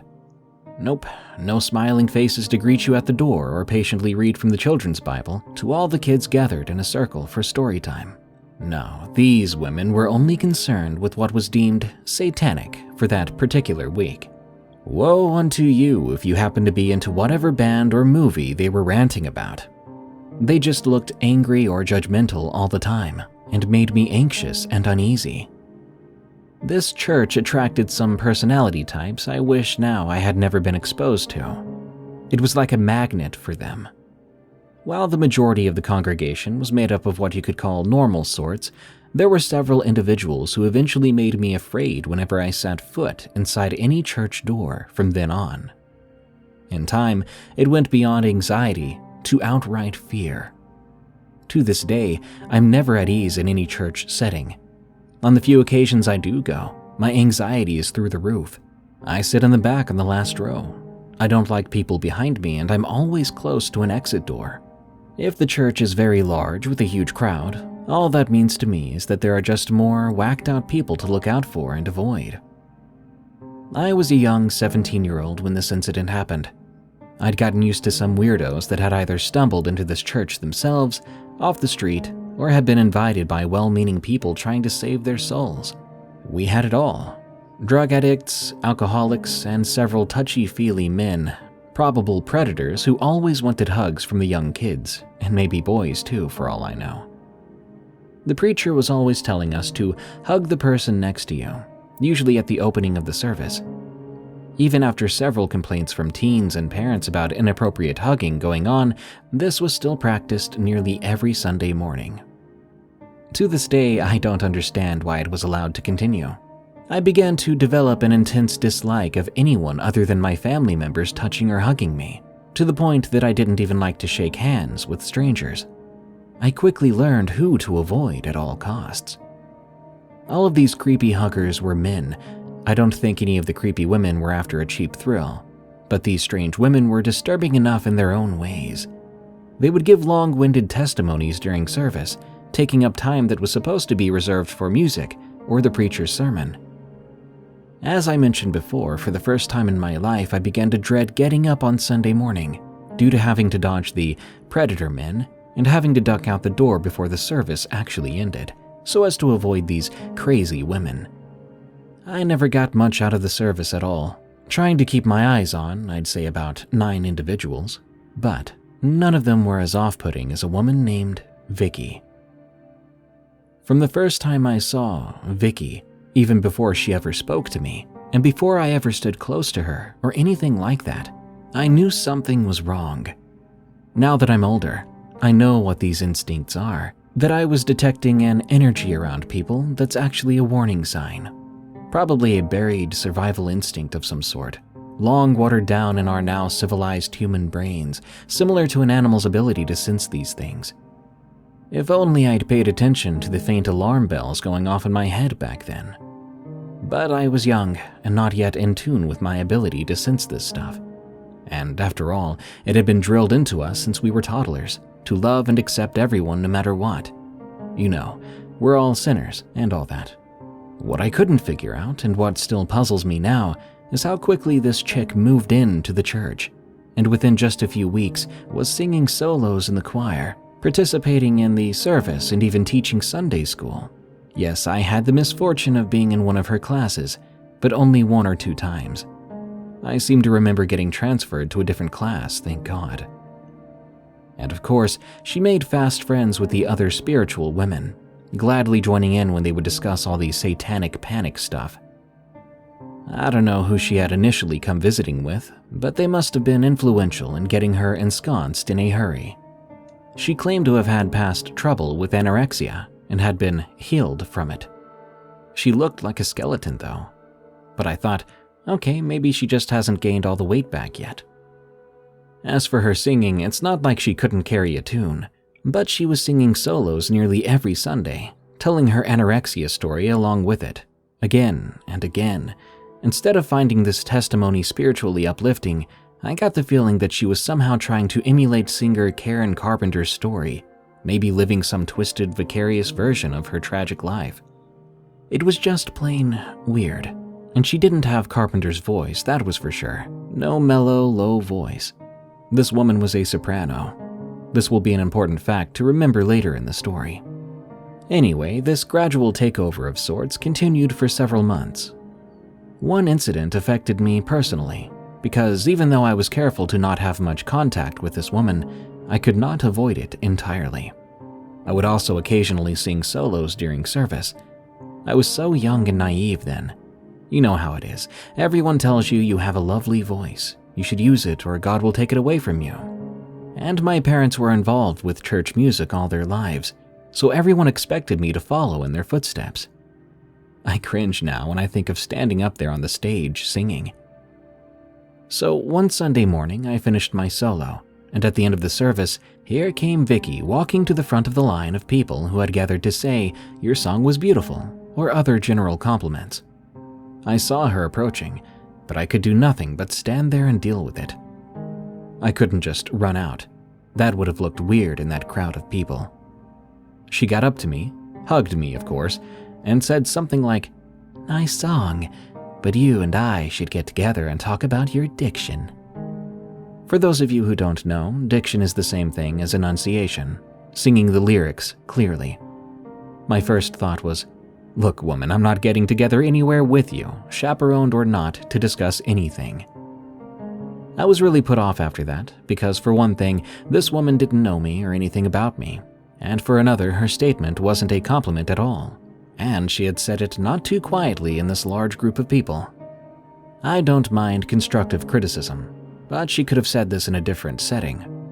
But on the other hand, I didn't want to be in any sort of setting with her. I don't remember what I said after that, or if I said anything at all. Probably just nodded and moved on. I also never sang in that church again after that. Then came the youth retreat, and as you may have already guessed, Vicky volunteered to come along as a youth counselor. I'll note here that I had some bad experiences on youth retreats in the past. On one youth retreat, one of the young men in our group broke his leg and had to be taken away in an ambulance. And on another trip, several years before that, Some guy in a non-church camping group down the way in the next cabin fell 80 feet to his death when he leaned over the edge of a cliff to throw up from being drunk. So it wasn't always fun and games and singing Kumbaya around the campfire. If I'd had the wisdom and outright second sight that I have now, I never would have gone to this retreat. The problem is, when you're still under your parents' roof at 17, you had to abide by their rules. Being at church and church functions every time the door was open was one of the rules. This included just about all youth activities, which was supposed to be a substitute for any worldly functions, which might result in hanging with the wrong crowd. Looking back, I would have rather hung out with my pothead friends at high school than go on this trip. My non-churched friends were cool with me. They knew I didn't drink or smoke, and they couldn't have cared less. We bonded over art and music, most of which I had to listen to covertly, of course. And peer pressure was something we laughed at, as we watched it dramatized in health class films and after-school TV specials. I was, in every sense of the word, scared straight. If someone offered me a drink or drugs, I did a very simple thing. I looked them straight in the eye and told them I was afraid. It worked every time. I wouldn't engage in any activity if there was the slightest possibility that I'd throw up, because I hated being sick. Still do. That's all there was to it. That's what kept me on the straight and narrow, not any religious teaching. And my friends, who were some of the heaviest drug users in the school, totally got it. We got along just fine. Later in life, I'd be their designated driver several times. I'm digressing here, but my point is this. Tell the truth. If I'd told my parents the truth, that I was afraid to go on any more church youth retreats, and that I thought I was pushing my luck regarding bad incidences that had happened on them, they might have balked me at first. But ultimately, I think they would have let me stay home. They might have seen that their child was truly afraid. Then again, maybe not. In the end, I didn't say anything. Even though I had a terrible sense of foreboding, I kept my mouth shut. But I didn't want to go. I had this intense, though vague, premonition that I could not shake off. It was late summer, August, and I only had a week or so before school started back up, and I wanted to just stay home and relax before starting my senior year. As the day to depart for the trip drew near, I resigned to make the best of it, taking my old Super 8mm movie camera. Video cameras had been around for a while by then, but I still liked the look of actual film, so I would save what little money I had to buy the increasingly expensive little 3-minute rolls of film. If nothing else, it would be a distraction. I could film some nature trails and maybe some of the other teens. After all, a few of them were friends of mine. From here on out in this story, I can only remember pieces of what happened, and only a portion of it will be in chronological order. The things I do remember are vivid, but if I tried to fill in the gaps, it would turn into fiction in those parts, and I don't want to do that. I want to tell the absolute truth with no drama or exaggeration. I think because of the trauma I experienced, it's impossible for me to remember some things. It's taken me a long time to get to the point of writing this down at all, and the next paragraphs will be the hardest I've ever written. The anxiety and PTSD are just that bad. My hands are shaking slightly as I write this. For starters, I don't remember hearing or knowing that Vicky was in fact coming on the trip.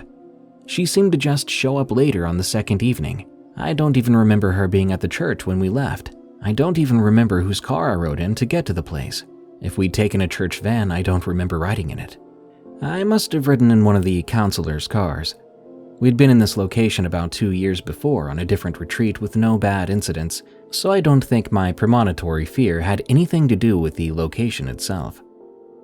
However, since the location was on the Appalachian Trail, well, anything's possible. This area of the US has had plenty of evil things happen within its territory, so I would imagine that anything was possible. Everything from ghosts to bad karma, from the atrocities of slavery to missing 411 cases, you name it, it's happened here. I've researched the area where that campsite is located. It's part of a state park, and I've searched online reviews to see if anyone else has had any paranormal experiences there. All the reviews I see are good ones with only minor complaints, such as the neighboring campsite had a dog that barked all night, or that the kiddie playground wasn't very fun. Nothing referring to cold spots, missing people, ghosts, or anything of the sort. If someone has had a really scary experience at this particular place, I've yet to find it, and I've studied it in depth. Anyway, I don't remember arriving, unpacking, or even what we did most of the time, but I do know we stopped at a flea market on the way. I remember walking through the aisles, admiring a doll that was way too expensive for me to buy, and I remember filming some scenery and some of us clowning around, although the film did not turn out well and was sort of faded. I still have it to this day and can remember some of what I filmed. Vicky is nowhere to be seen in the film. That's why I think she didn't arrive until that night or the second night we were there. At some point, we girls gathered in some sort of arts and crafts building to make some small floral arrangements. I don't know why we did this, unless there's something in the Bible about lavender, because that's what they were made of. They were like little dried flower posies made of lavender. To this day, I cannot stand the smell of lavender, real or fake. It's like garlic to a vampire with me. I'll explain why later. The next thing I remember is being gathered around a bonfire, but we weren't close to our cabins. We were instead out in a field with the fire glowing, and there was some sort of half-barn amphitheater thing off to the side. It looked like something put up for local bands, or it could have been used for a church group gathering. At the time, it was pitch black dark out, except for the firelight and some small outdoor lights on the stage area. And of course, who should be sitting up on the stage, ready to grace us with a song? You guessed right. There sat Vicky, with an 80s boombox and an accompaniment tape, ready to belt out another high soprano number. Another strange thing is that I don't remember her hiking with us up to this place, so she must have drove down there in her car. We could do little but sit still and awkwardly listen to the song, out in the middle of nowhere. Now here's a very strange thing that I didn't remember until years later. Think about this. We were sitting either on the ground or on benches in August, right? I don't remember getting a single bug bite of any kind. We were out there at least an hour or two, because after Vicky's solo was over, I'm sure the youth pastor gave some sort of message or devotional reading or something. I remember we roasted hot dogs and marshmallows. I do seem to remember that, but not one mosquito bite. The next thing I remember is lying in one of the bunks in the cabin. I don't remember putting on one of the long nightshirts I always slept in, so I may have just slept in my clothes. And I don't remember taking a shower, although there was a bathroom in the cabin, so we didn't have to go to a bathhouse or anything. I was kind of a clean freak, especially when I was in any kind of camping situation, so I'm sure I probably did take a shower, but I honestly don't remember doing it. Anyway, the cabin was divided into 2 rooms, with the bathroom between them. On the previous retreat, I'd stayed in the back room, where there were stacked bunk beds. This time, however, I got stuck in the front room with a single bunk against the wall. I say I got stuck because guess who decided to spend the night instead of driving back? Yep, Vicky. I wasn't thrilled about this, and I was even getting concerned, but could do nothing about it. The rest of the girls had all the back bunks claimed. Except for 2 or 3 girls, the rest of the group was younger than I, and looking back, I don't remember how I got stuck with the younger set. Not that I didn't like them, but I felt frankly too old to be on this trip. I was outgrowing the youth group.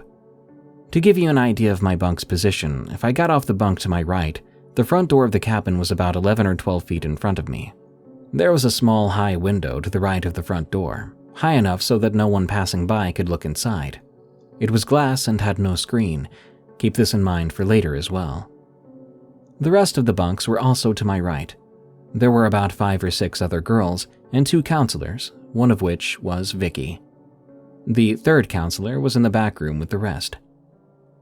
I could do nothing except get through this night and dream of being 18 the next year, when my parents would no longer be able to force me to do anything or go anywhere I didn't want to. But for now, what could I do? Where could I go? I knew I wanted to leave, but I was over 100 miles from home, and there were no cell phones then, so I couldn't just call my parents to come pick me up. And I couldn't get one of the other counselors with the guys to drive me all the way home in the middle of the night, so I was absolutely stuck. The bunks weren't all crowded together like what you see in a makeshift disaster shelter, but the room was not very large either, so we were all still close together. I'd say I was probably 10 feet from Vicky's bunk, She was to my right, toward the front door in the middle of the room. She wasn't blocking the door in any way, but if I had decided to leave, I would have had to walk past her. My bunk had a very worn-out mattress, and I remember saying that I felt like a hot dog because the sides folded up around me like a bun. That sounds funny, I know, but later that night, I was glad that it did. It helped to hide me. In addition to not getting any bug bites, I will mention 2 more strange things before I try to describe what happened next. As I said, this was in the middle of August in the Mid-South in a cabin with no air conditioning. At no time do I remember feeling hot, and I'm sure it was hot and humid, because we had been hot and sweating while I'd been filming earlier in the day. So I was lying there in a bunk with some kind of clothing on with a mattress folded up around me in August, and I was not hot. This wasn't normal. The second abnormal thing was that not only did I not have any bug bites, I didn't hear any bugs either. This is worth noting because at that time of year, the noise from cicadas and katydids is deafening. Even as I finally drifted off to sleep in that cheap mattress, I don't remember any sounds from outside. No deer walking around, no sound from the boys' cabin, no bugs, no distant traffic or planes flying overhead, no coyotes, no owls, no crickets, nothing. I know that total silence in the woods setting is abnormal and usually means something's wrong. If I were in the same situation today, I would have gotten up, walked to the campsite office, and called myself a cab. But as I said, I was young, innocent, naive, and thought, oh so wrongly, that I was safe. I was deeply asleep when I heard the crashing of shattering glass. Then there was a long, piercing scream. My eyes snapped open, and immediately I looked at the high glass window thinking in nanoseconds, I can't believe one of the boys would throw a rock through our window. They were all good kids. Vandalism just wasn't something they would have done, not even to prank us. My brain was trying to wake up completely, and after about 2 more seconds, I was wide awake. But I didn't move. Something was telling me, don't move. What I heard then was this. "Did you hear that demon fly out of my mouth?" I raised my face just barely over the edge of my folded-up mattress, and I saw Vicky shrieking this and rocking back and forth. The other counselor sprang up and started to try to console and shush her. She had a flashlight and her Bible opened, starting to read scriptures to her. I couldn't tell if Vicky was crying or just mumbling incoherently. Again, I looked up at the window. It wasn't broken, so where had the crashing of glass sound come from? I lay completely still, although every cell in my body was screaming at me to run out the front door and just keep running. It had finally happened. This woman had gone off the deep end. It was around 3:30 a.m., I think, and here is another phenomenal thing. None of the girls woke up and asked what was going on. They continued to sleep as though they'd been drugged. No one stirred. No one moved. I thought that maybe, like me, they were just too afraid to move. But some of them were snoring. I could hear it, from the front room and from the back of the cabin. I was in survival mode at this point. I lay as still as the dead. Let me also make this clear, that I did not have sleep paralysis. I was wide awake, I could move, but as I said, something inside my head was telling me to freeze. Chalk it up to an angel or my second sight or whatever label you want to put on it, but I was wide awake and staring. At one point, the other counselor looked around in the dark with a flashlight, perhaps to see if any of us had awakened, and when I saw the beam moving over towards me, I snapped my eyes shut. I would play dead if I had to. I listened to the counselor praying, and I remember wanting to jump out of that bunk and run so badly. I was young and lean then, and they most likely couldn't have caught up to me. But I didn't breathe, I didn't pray, and I didn't move. I was being told not to move, and I did as I was told. After about 10 minutes, the other counselor got up and ran to the bathroom. I don't know if she was throwing up or if it literally scared the crap out of her, but she stayed in there for a while, with the door pretty much open, which left me alone with a crazy woman and a room full of slumbering adolescents.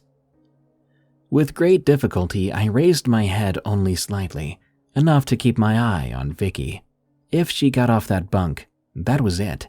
I would run to the back room and slam the door and barricade myself in with the girls in the back. She was still rocking, with her back to me, facing the front of the cabin. She was still muttering to herself, or at least I think so. I couldn't understand anything she was saying. Maybe it was another language, or knowing her, she probably thought she was speaking in tongues. Then this woman turned her head around to look over her shoulder, looking in my direction. It really was as if whatever had taken over her knew that I was awake, because she didn't turn to look at anyone else. My head was only barely elevated, but I saw her face lit from below by the flashlight, which makes even normal people look creepy. So we have to factor that in here, but what little I did see I never wanted to see again. What I saw was nothing like the silly CGI stuff or demonic makeup in Halloween stores. The problem is, I can't really describe what I saw, but I'll try. Her eyes were dark, but not like those black-eyed kids or something like that, just dark, as if the eyes themselves had sunk into the sockets. The face looked both angry, scared, sad, all of that all at once. She looked right at me, straight into my eyes for only a second, because I snapped my eyes shut again to block her, or it, out. Also, her hair covered part of her face, so I didn't get a clear look, thank goodness. If this woman was doing all of this as a prank, which I seriously considered over the years, then she could have earned an Oscar for her performance. But a prank could not explain the window shattering while somehow remaining unbroken, and it could not explain her sudden bass baritone voice. What she said to me when she looked at me, I don't know, I don't ever want to know. It was some incomprehensible language, or it may have been gibberish. I only saw her mouth move for a second as she spoke behind some strands of hair. Sortes kivasit. Sortes kivasit. I fully expected this insane woman to get out of bed and come after me, but she simply turned around and continued muttering in that low bass voice. The high soprano voice was gone.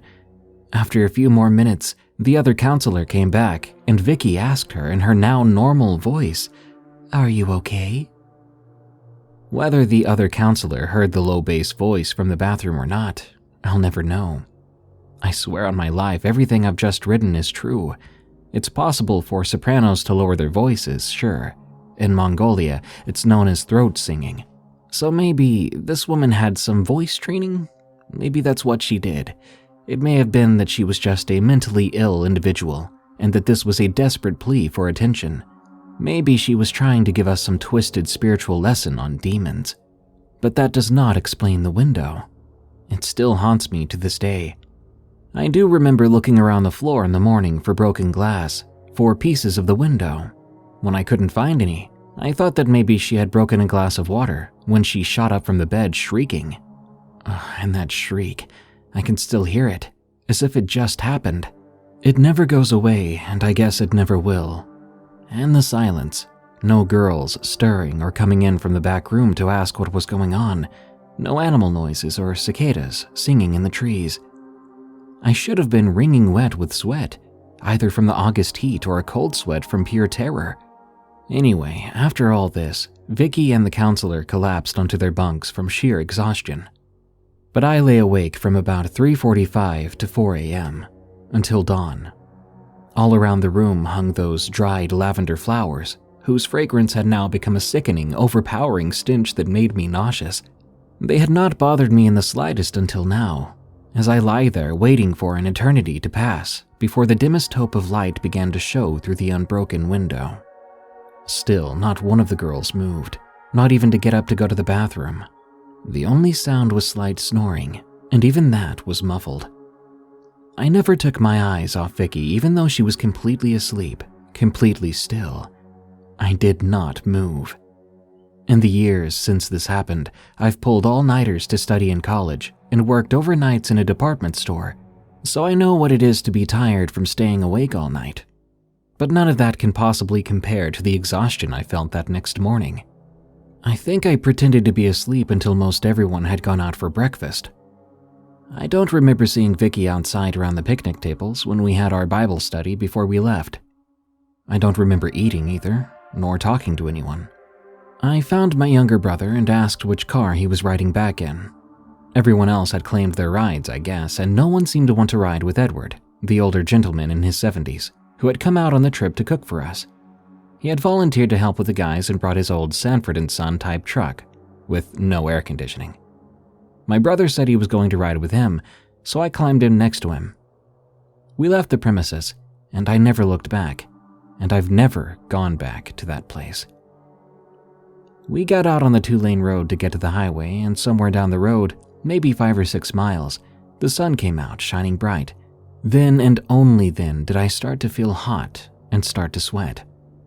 Normally, I'm an air conditioning addict, but for once, it felt good to feel this heat, because the heat felt normal. I was back with 2 normal people in an old rattle-trap truck, headed home. Edward was a quiet, soft-spoken man, and we rode with him all the way back home, listening to his calm, soothing voice as he talked about this and that. I was glad we had chosen him to get us home. Surprisingly, my life went back to normal after that. Within the next couple of weeks, I started school and was glad to be around normal people in a normal classroom. Somehow that dried lavender had come home with me, and I don't understand how that happened, because I never packed it, but you can bet I threw it out. If my brother had caught wind of any of these events, he never did speak about it. As far as I know, neither did any of the other guys. None of the girls seemed to know about it either. They'd all slept through it. We've talked about that retreat in years since, and they've never acted like they knew anything unusual happened, so I kept my mouth shut. I don't know if what happened at that place had to do with the location itself, out in the Appalachian Trail, or if it was brought in by this crazy church woman. The atmosphere seemed normal until she joined our group that evening. Even though I'd felt uneasy about going on the trip at first, I must have been distracted enough by my filmmaking on that first day, because the sense of foreboding was temporarily alleviated. The anxious feeling returned when we arrived at that bonfire, right before she arrived. In time, Vicky seemed to just fade away from that church, going off to act crazy in someone else's unfortunate house of worship. After the incident, I went to church less and less. I got into some heated arguments with my mother over it. It's not like I had a problem with the faith itself, it was just fear of certain people. But I couldn't explain this to her. By the next year, I was legally an adult, and there wasn't much she could do to force me to go. Whenever I would give in and go, I would show up late, barely heard the sermon, and I would duck out as soon as the preacher would start the closing prayer. I just couldn't be around those people anymore. Even though Vicky had gone, there were still some other weird church people to avoid, so I did. I buried what had happened and never talked about it, but I've always had one burning question. Why was I the only one of the youth group to be awakened? Why me? That scares me more than anything else, and I don't know that I want an answer to that question at all. The only time I saw Vicky after she had left the church was about 3 years later in a small grocery store. I ran into an old friend of mine from high school, and we were standing there in the checkout line when the front doors slid open, and in walked Vicky, talking with someone. She didn't see me, fortunately. In an instant, I ducked down behind the magazine and candy stands, and my friend thought I was having a fainting spell or something. She wasn't too far off the mark. I suddenly felt queasy and dizzy-headed. I looked up and asked her, "Where's that woman that just came in?" She told me she'd walked to the far back of the store. So I got up quickly and did the fastest checkout of my life. The cashier knew something was wrong and hurriedly scanned everything for me. My friend helped me bag my items, and when we got outside, I told her that I had a horrible experience with that woman on a church retreat, and I had to get out of here before she came back. She understood, and we exchanged phone numbers to stay in touch. After that, I jumped into my car and sped off. From then on, I absolutely avoided that part of town, and I still do today, just in case. It's possible that Vicky may be dead now. She was in her late 40s or 50s back then, but who knows? My only advice to anyone in church is this. Just because a person goes to church doesn't automatically make them sane or trustworthy. If you're a parent, check out the people going along as counselors on your child's church camp trips. If they claim to be Christian or whatever faith you follow, that doesn't really mean anything. Maybe it mattered in the old days and carried more weight then, but not anymore. And if your child is feeling uneasy about something, anything, don't just brush it off. Children, even in adolescence, are sometimes more in tune with the ability to sense when someone or something is just wrong. And while I personally do not play around with Ouija boards, witchcraft, or calling up spirits, the evil that these crazy, supposedly more spiritually gifted women see is, in reality, not to be found in your latest heavy metal rock album, or action figure, or role-playing game. Sometimes that evil is sitting or standing right next to you in church, and it may want a hug.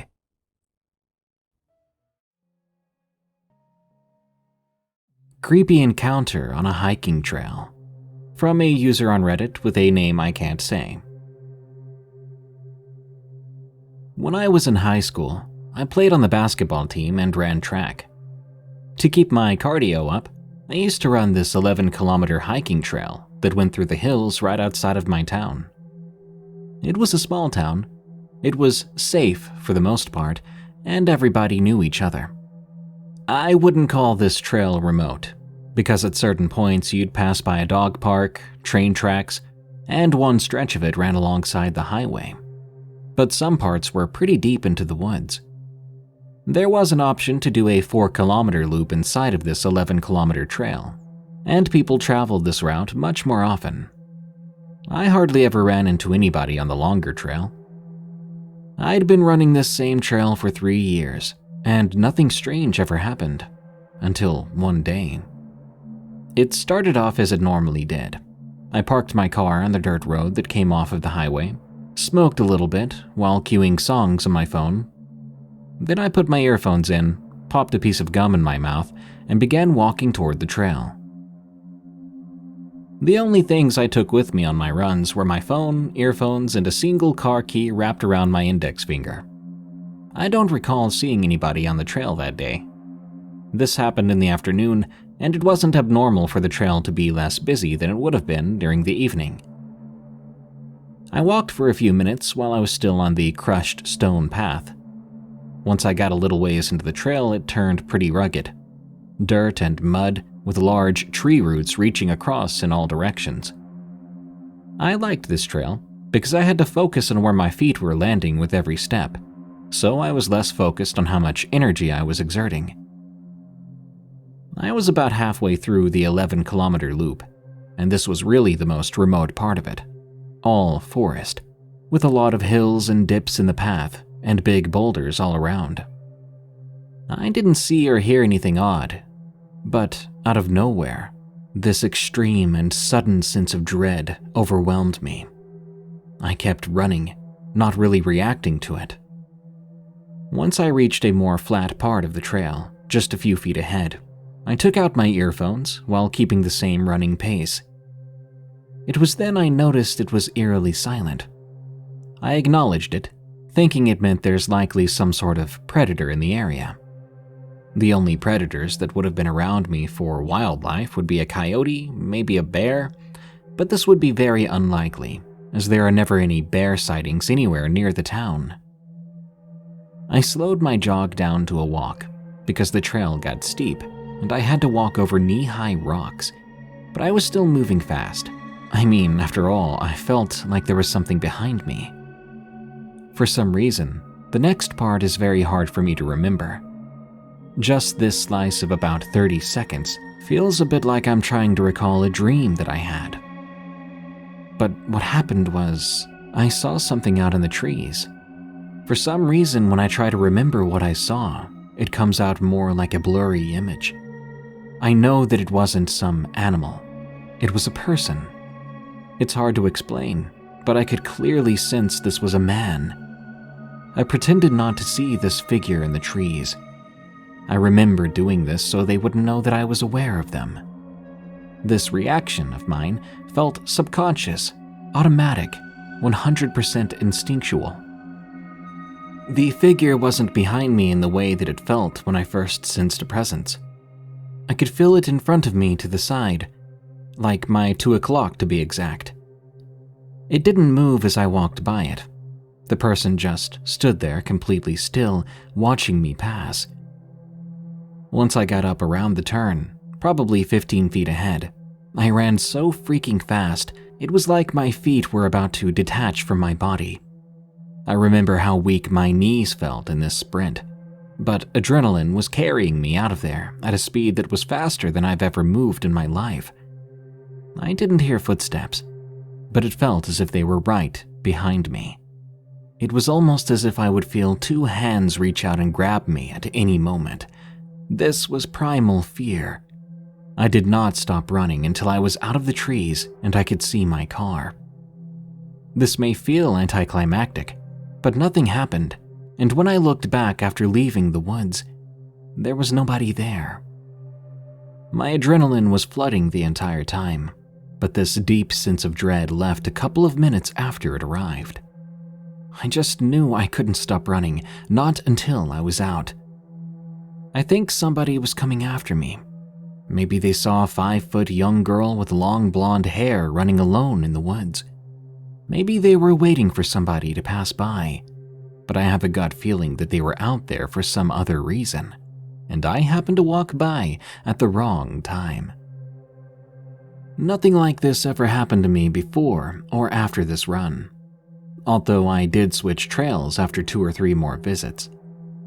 I didn't feel the sense of dread that I felt that day, but I could never shake the feeling that it might happen again. Sometimes I wonder if something would have happened to me if I did keep running there. I don't live there anymore. I haven't been there in a while, and I haven't heard of anything bad happening there. But I do know that someone was in the woods that day, and they did not have good intentions when they saw me walk by. Has anyone else ever been out in the woods and experienced this sense of dread without really seeing or hearing danger? We all know about the primal instincts that we carry with us as humans, how we can feel a set of eyes on us without ever seeing it. What do you think? Was there someone out in the woods that day, or did I just scare myself really bad?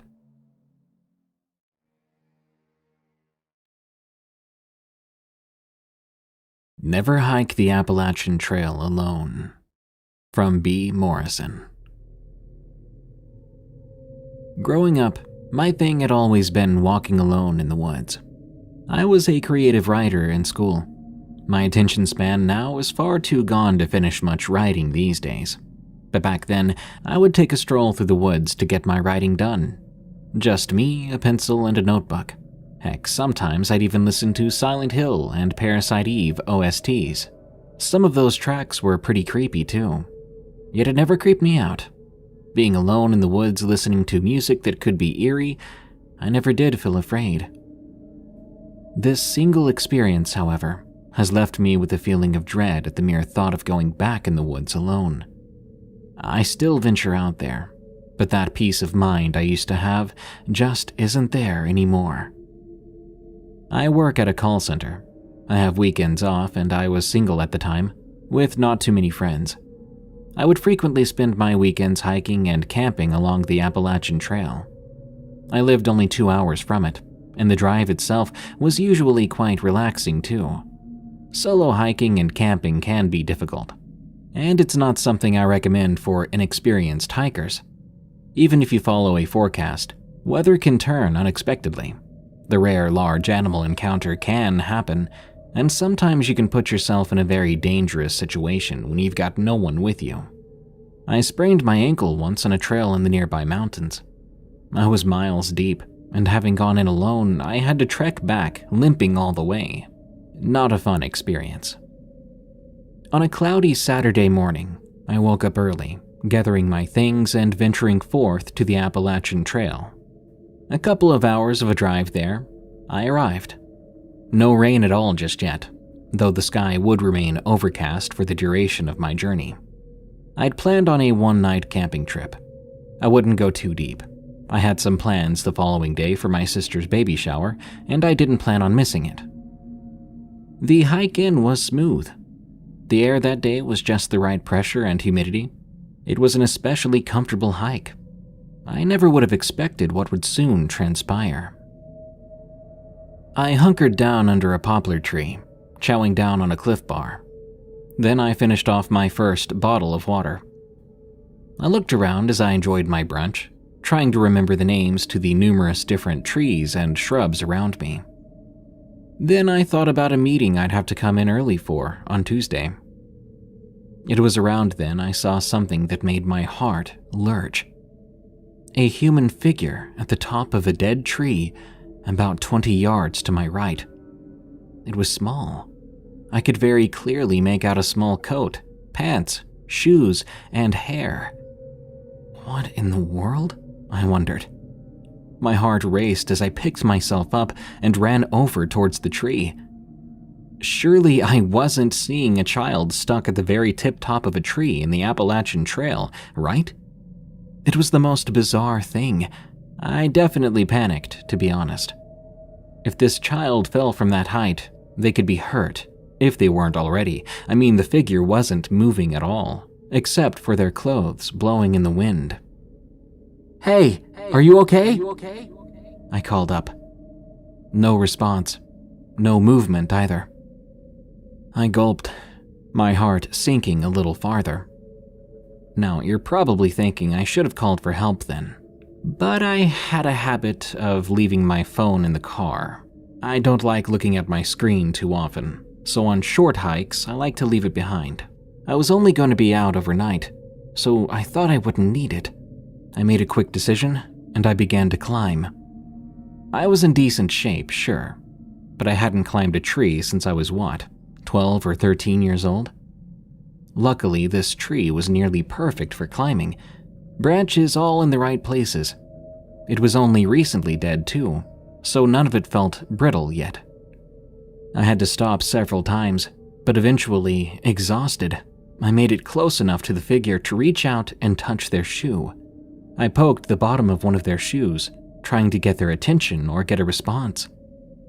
The shoe fell the moment my finger touched it. Underneath, there was no sock, no foot. I looked closer at the rest of the figure. There was no person inside the clothes. The coat and pants were empty, and the hair, well, that was especially weird. I reached up, nearly losing my hold on the tree, and inside the hood of the coat was in fact very real human hair, long and straight like it belonged to a young girl. But the strand I pulled wasn't attached to anything. Oddly enough, I could see flakes of skin on the end of the strands, as if the hair had been yanked from someone's head. I felt vomit rising from my stomach.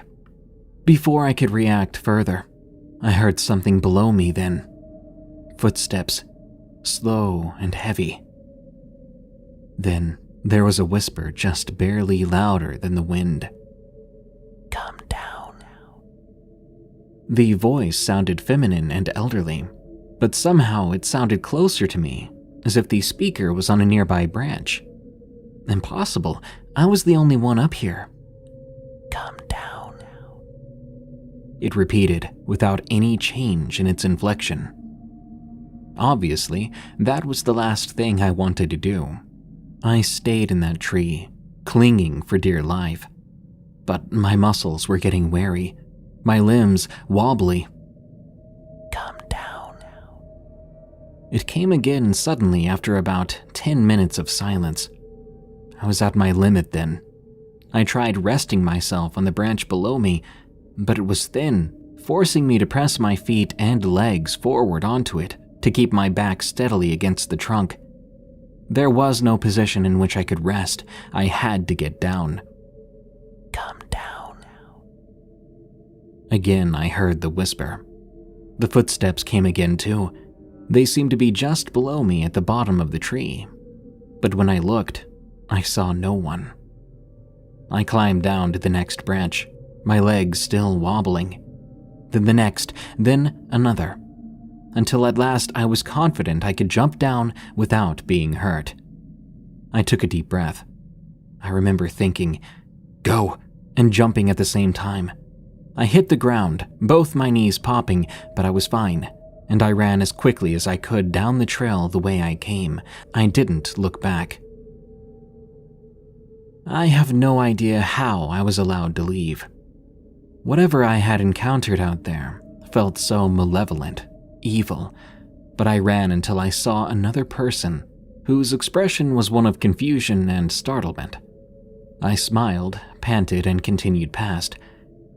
Back at my car, I called the ranger station with my phone, which had been waiting on me in the glove compartment. I reported what I'd found and where I found it. I couldn't help but think then, maybe I should have run instead of climbing that tree. But the idea of the poor child falling from it while I was gone, trying to find them help, ate at me. Now, knowing there was no child, I felt as if I had been baited. Some subconscious part of me was telling me something had laid a trap for me. Then again, why was I allowed to leave? That was the last of it. I never heard back from anyone regarding the encounter. I've never heard of a similar experience, and I've seen no news reports about a missing child. In the end, a fear of the woods now lingers with me, and I'll be staying far away from the Appalachian Trail for the time being.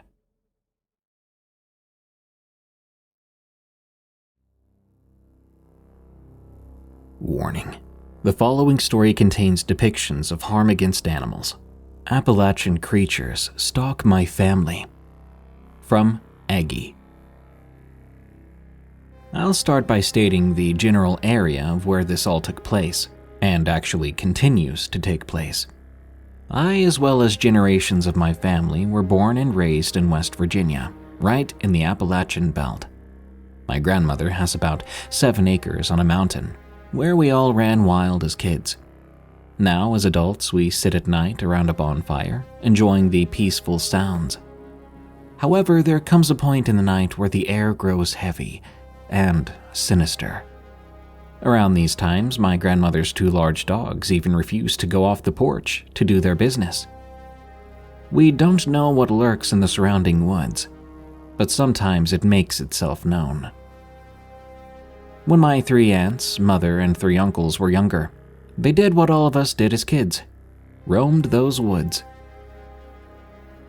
My grandmother's property has what we call a spring house, which is exactly how it sounds. It's a concrete block structure that has a peaceful and fresh spring that runs right through it. It was used before running water was put into the old farmhouse that sits atop the mountain, overlooking the entire property. At that point, the spring house had been worn down, and the woods began to overtake it, surrounding it so that it was buried deep. The weird thing about this spring house was that the only opening sat atop of it, so in order to even get into it, you would have to drop down from the top. As kids, you aren't really afraid of much except at night. It was apparently broad daylight when one of my aunts, we'll call her In, got the idea to do just that: drop in. When she dropped inside, all seemed fine. It was pitch dark, but she could feel and hear the water around her. She then began to hear soft breathing. She turned to one of the corners of the spring house. There, she saw an all-white humanoid creature staring at her. They were both stunned to see one another. This thing had sickly white skin, elongated limbs, and dark holes for facial features. All at once, fear pushed to the forefront, and she began to scream at my other aunt, B, to pull her back up. During the commotion, her glasses slid off her face and hit into the water below. She could feel the thing moving around now, and she screamed more. One of my uncles, K, yanked her out of the hole, where she began running towards the house. Her fear spurred the entire group, and they all followed after her. Eventually, she calmed down enough to tell them what she saw, and they never went back to the spring house again. I'm not sure if she told my grandmother, as my grandmother is quite religious, and even to this day she brushes off any paranormal experience we have at her place. Now, the story doesn't end there. In fact, it's just getting started. Years later, when my aunts and uncles were all grown up with children of their own, the spring house lured some of my cousins and sisters to it.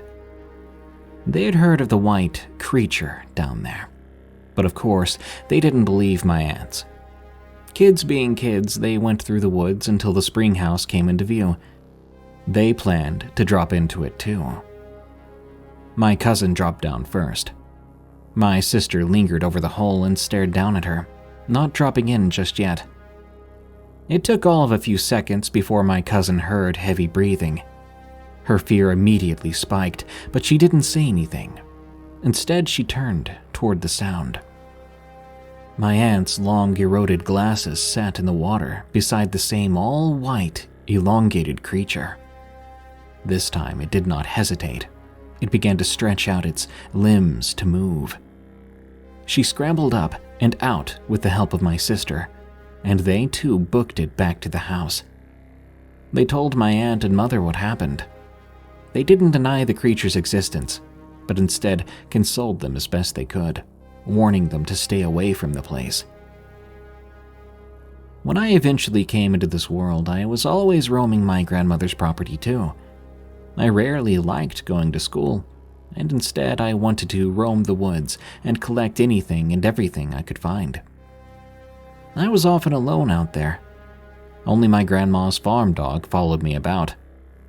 However, the first time I saw the creature, it was during a family get-together. The adults were drinking by a bonfire when a few of my cousins and I decided to play a game called Cops and Robbers. Our version of it was basically hide and seek, but instead of one seeker, there was a group of them. And there was a group of hiders too. I was a hider this time around. I got the bright idea to hide behind an old Lincoln car parked by the barn, since I knew everyone else would be too scared to go out that far. After all, the light barely reached that far, only enough to see shadows. The car was also on the property line with my grandmother's neighbors, where a mobile home sat, unoccupied. The neighbor's house was a few feet away and was dark, as it was late. I sat down behind the car, closest to the trailer. A few minutes went by and I could faintly hear my cousins giggling and screaming gleefully. I shuffled to a squatting position, smiling to myself. Suddenly, I heard a whistle from behind me. I stiffened right away. My body seemed to know something wasn't right before my mind did. The whistle came softly again. It was almost too quiet to hear. A sound used to get someone's attention. I heard it all the time when my great-uncle would use it to call his dog. This time, though, it sounded slightly distorted. I gathered my courage, and I fully stood and began to turn towards the sound. Beside a tall tree near the trailer was this all-white creature. It was also squatting like I had been, but upon seeing me staring in fear, it straightened. The thing was nearly 7 feet tall, a sickly pale white color that shone even in the dark. Its limbs were long and grotesque, and before I knew it, I was running as fast as my legs could take me. I ended up colliding into one of my cousins, who I was very close with at the time, named Jay. She and I then slammed into the dirt. She yelped and was ready to rip me a new one, but she must have quickly seen the fear in my face, because instead, she asked what was wrong. I ended up telling her and we agreed to quit the game entirely, and went into the house for the rest of the night. A few months later, though, the incident was nearly forgotten by us. Once again, the adults were partying, and we were playing the same game.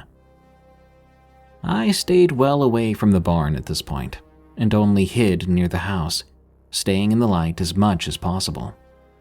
My cousin Jay didn't. She had a spurt of bravery or something. She went farther out than I'd previously gone, going directly behind the old barn. Behind the barn was nothing but woods for literal miles, and no light reaching that far. The moon was particularly bright, a full moon that summer night. She told me that's why she could slightly see out there.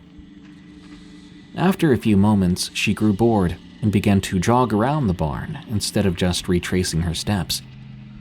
That's when, out of the corner of her eye, she saw a man in a bright red sweater just sitting on an all-white lawn chair, staring into the woods. Now, we knew who all was there.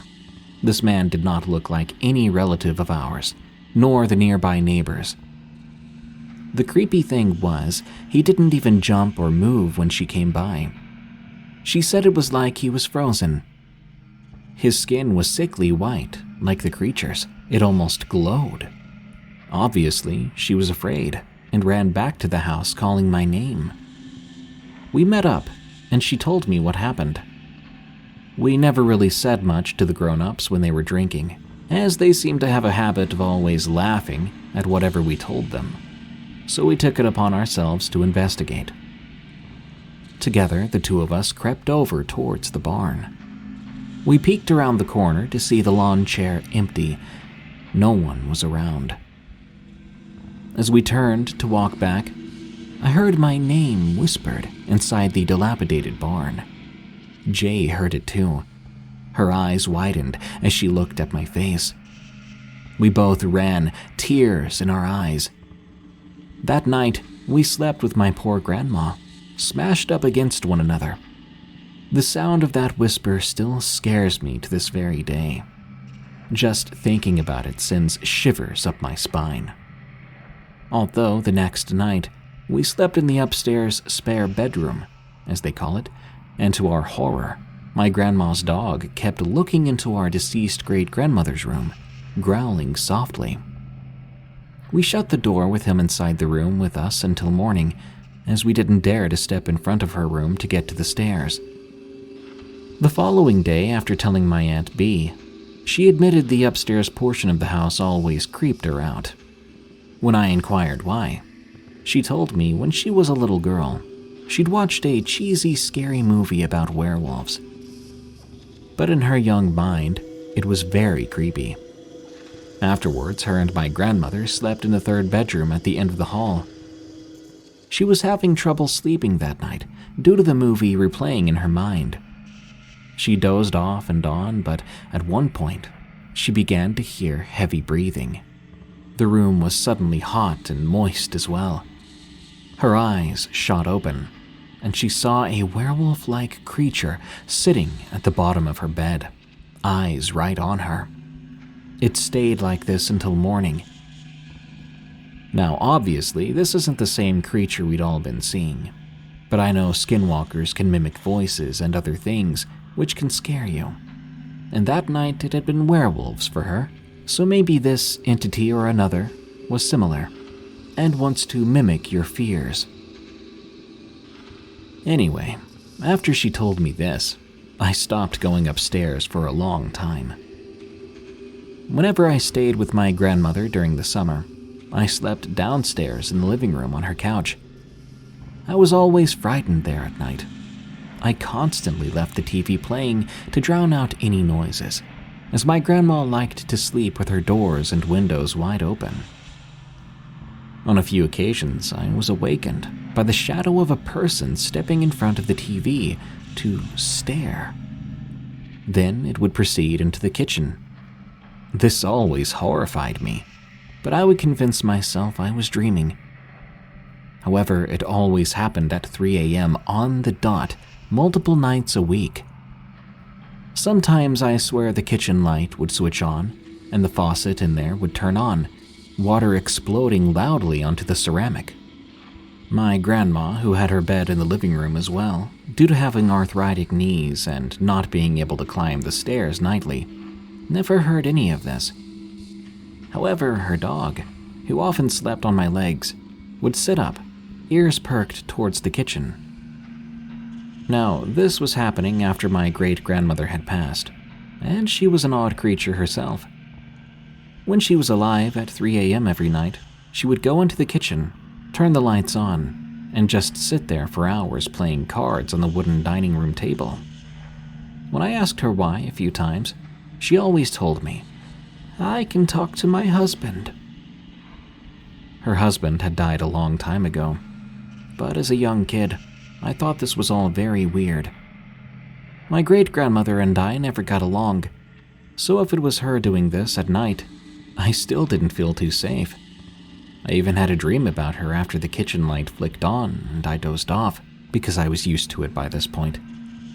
In the dream, the stairway light was on, and she began to descend the steps.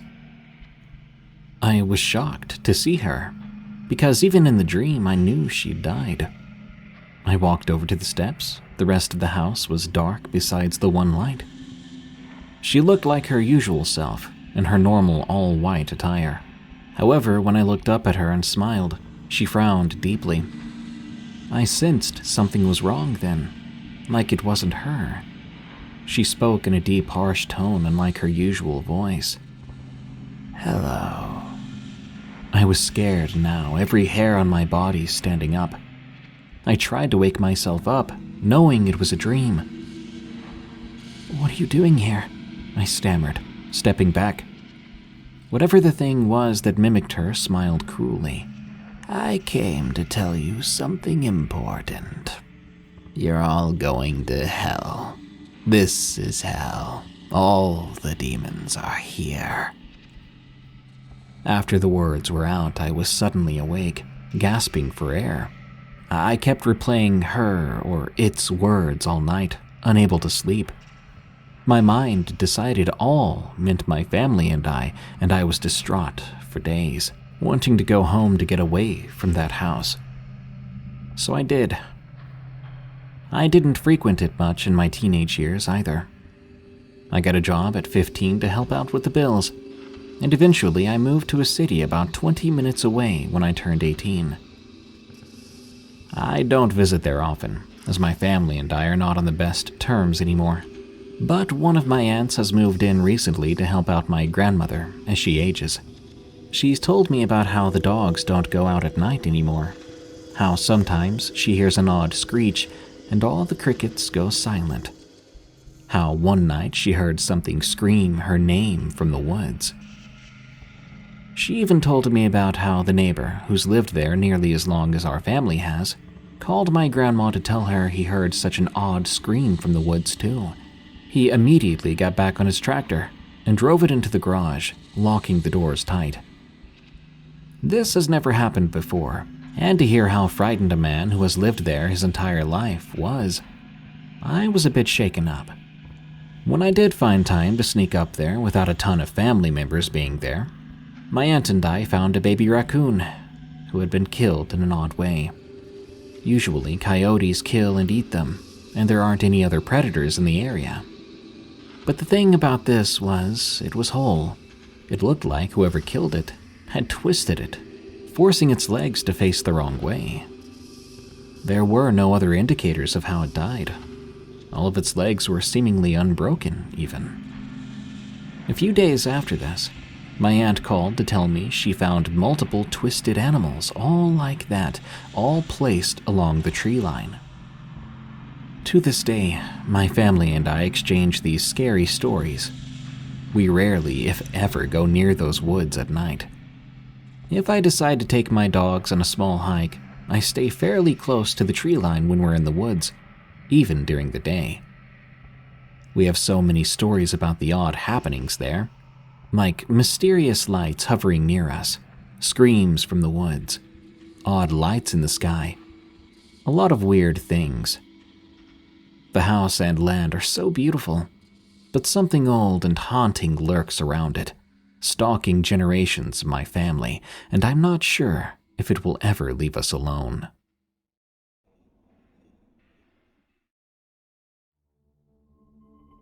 $5 Chuck from Tofu Joe. I thought I'd submit this creepy encounter I had at my old job as a shuttle driver, as recently I told the story around a campfire to some friends, and they really enjoyed hearing it. So during the worst part of the pandemic, I worked as a shuttle driver / hostel manager for a hostel in Glasgow, Virginia that catered to Appalachian Trail hikers passing through that part of the Blue Ridge Mountains. I'd been working here for several months while attending online classes for my first semester of grad school in the fall of 2020.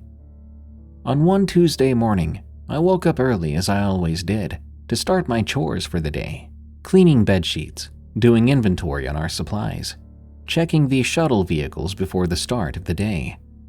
After I finished my chores for the morning, my work phone rang, and when I answered, Charlie, our dispatcher and shuttle coordinator, greeted me.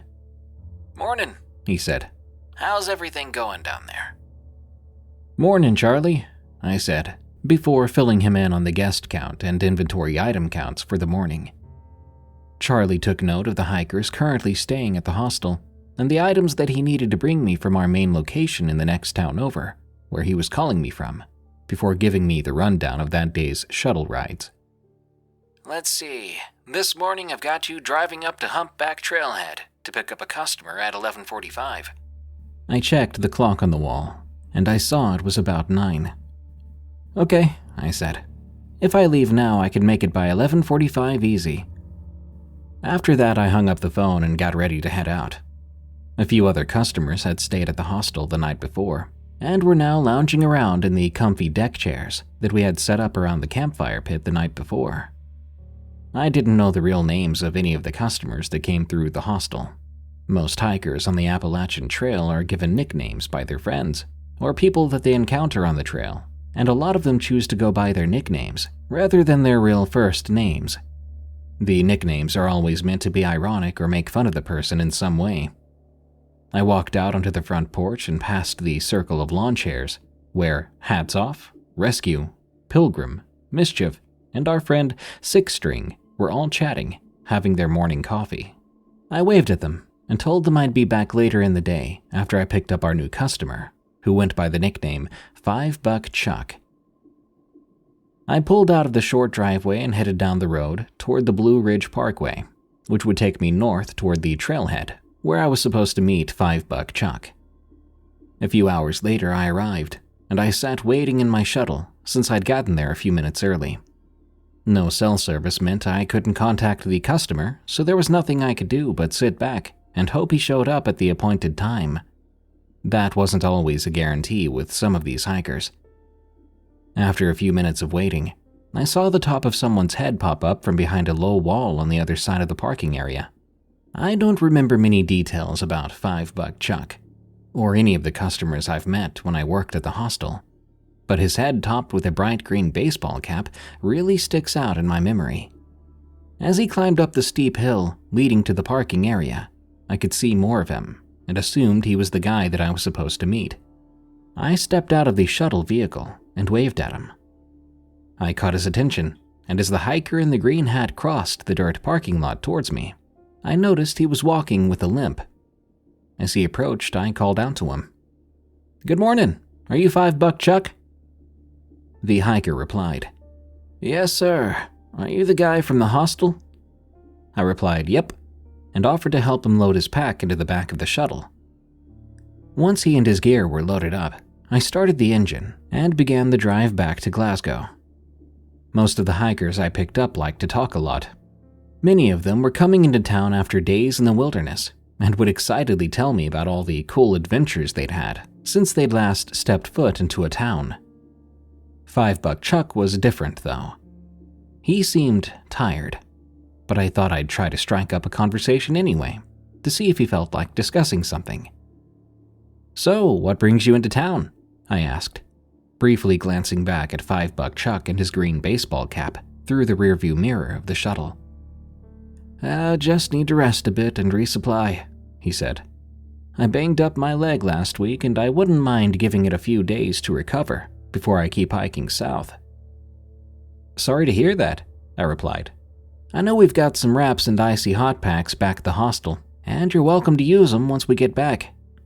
"Thanks," he said, before telling me a little bit more about what had happened to him. He said that he'd been staying at another hostel in a town north of us, and when he'd left that hostel, rather than taking the shuttle back to the trail, he had decided to walk back to the trailhead instead.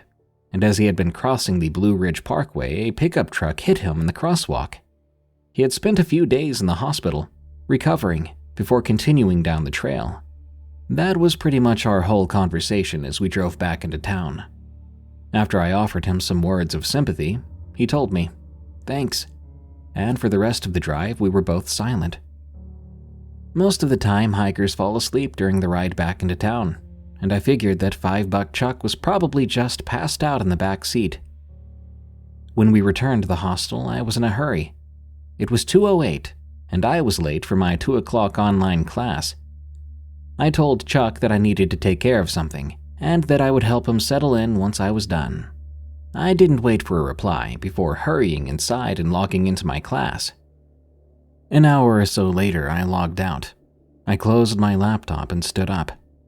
I decided to check and see if Chuck needed any help getting settled in. I looked for him in every room of the hostel, but I didn't find him in any of the bunk rooms, and I didn't hear the shower running.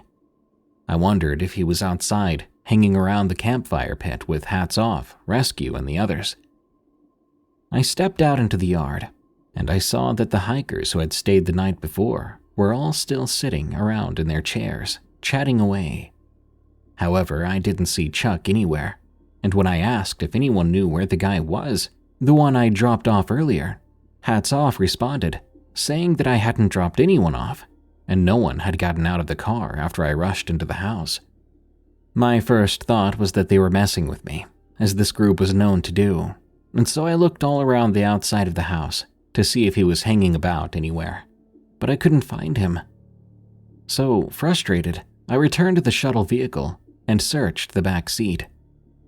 The car was empty, and Chuck's gear was gone too from the cargo compartment. The only thing I found in that car was a wadded-up $5 bill that had been wedged between the back seat cushions, and with that, I figured that Chuck had run off without paying and that I'd been ripped off. In 2022, I graduated with my master's degree, and I returned to the Blue Ridge Mountains. This time, I worked as the leader of a trail maintenance crew, laboring in Shenandoah National Park. One day, when my crew needed to stop in one of the nearby towns to resupply, we decided to stop in at one of the nearby hostels, just for the heck of it. When we arrived at the hostel, I started flipping through the logbook, which they kept in the kitchen. The signatures of all the hikers who had stayed there lined the pager, and I was looking to see if there was anyone that I knew. On the page from October 2020, I found the signatures of Hats Off, Rescue, Six String, and Pilgrim, and I chuckled to myself, remembering the hikers I'd met 2 years back. As I turned the page to September 2020, I saw $5 Chuck's signature and remembered the whole incident that I had forgotten about until that moment. I picked up the book and brought it over to the sweet old lady who managed the hostel and asked if she remembered the guy who'd skipped out on me 2 years before. She looked at his name in the logbook, and a knowing expression came over her face. The woman managing the hostel said that he had stayed at her hostel 2 years earlier for 3 nights, and when he left, he got hit by a pickup truck while crossing the road. Apparently, another hiker had seen the whole thing and called an ambulance after the truck driver decided to hit and run. $5 Chuck had been taken to the hospital, but the thing is, he passed away due to his injuries that night. "You've got to be kidding me," I said, which seemed to surprise her. I then told her about my encounter with Chuck 2 weeks after the hit and run, and we both looked at each other. We could not believe how weird the whole situation was, but we decided that the best thing we could do would be to honor Chuck's memory. That night, my crew and I stuck around the hostel, which was much larger than the one I'd worked at 2 years before. My crew and all the hikers toasted to $5 Chuck. We all drank our beers and hoped that Chuck's ghost had made it all the way to Georgia, the end of the trail if you're hiking south, which he had been doing. Wherever Chuck is, I hope he's well, and I hope that he found peace after his long journey. I can't help but admire him for his utter determination, that even death could not keep him from finishing the trail. Today I'm saving up some money and working to eventually hike the Appalachian Trail myself. Thanks, Chuck, for being an inspiration, and also for being the only customer to leave me a tip at my hostel job.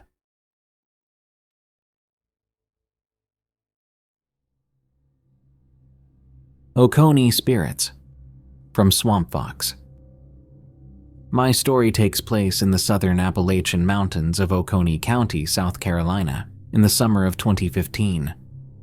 I grew up hiking and camping in this area and continued that tradition in spare time for my day job as a geologist.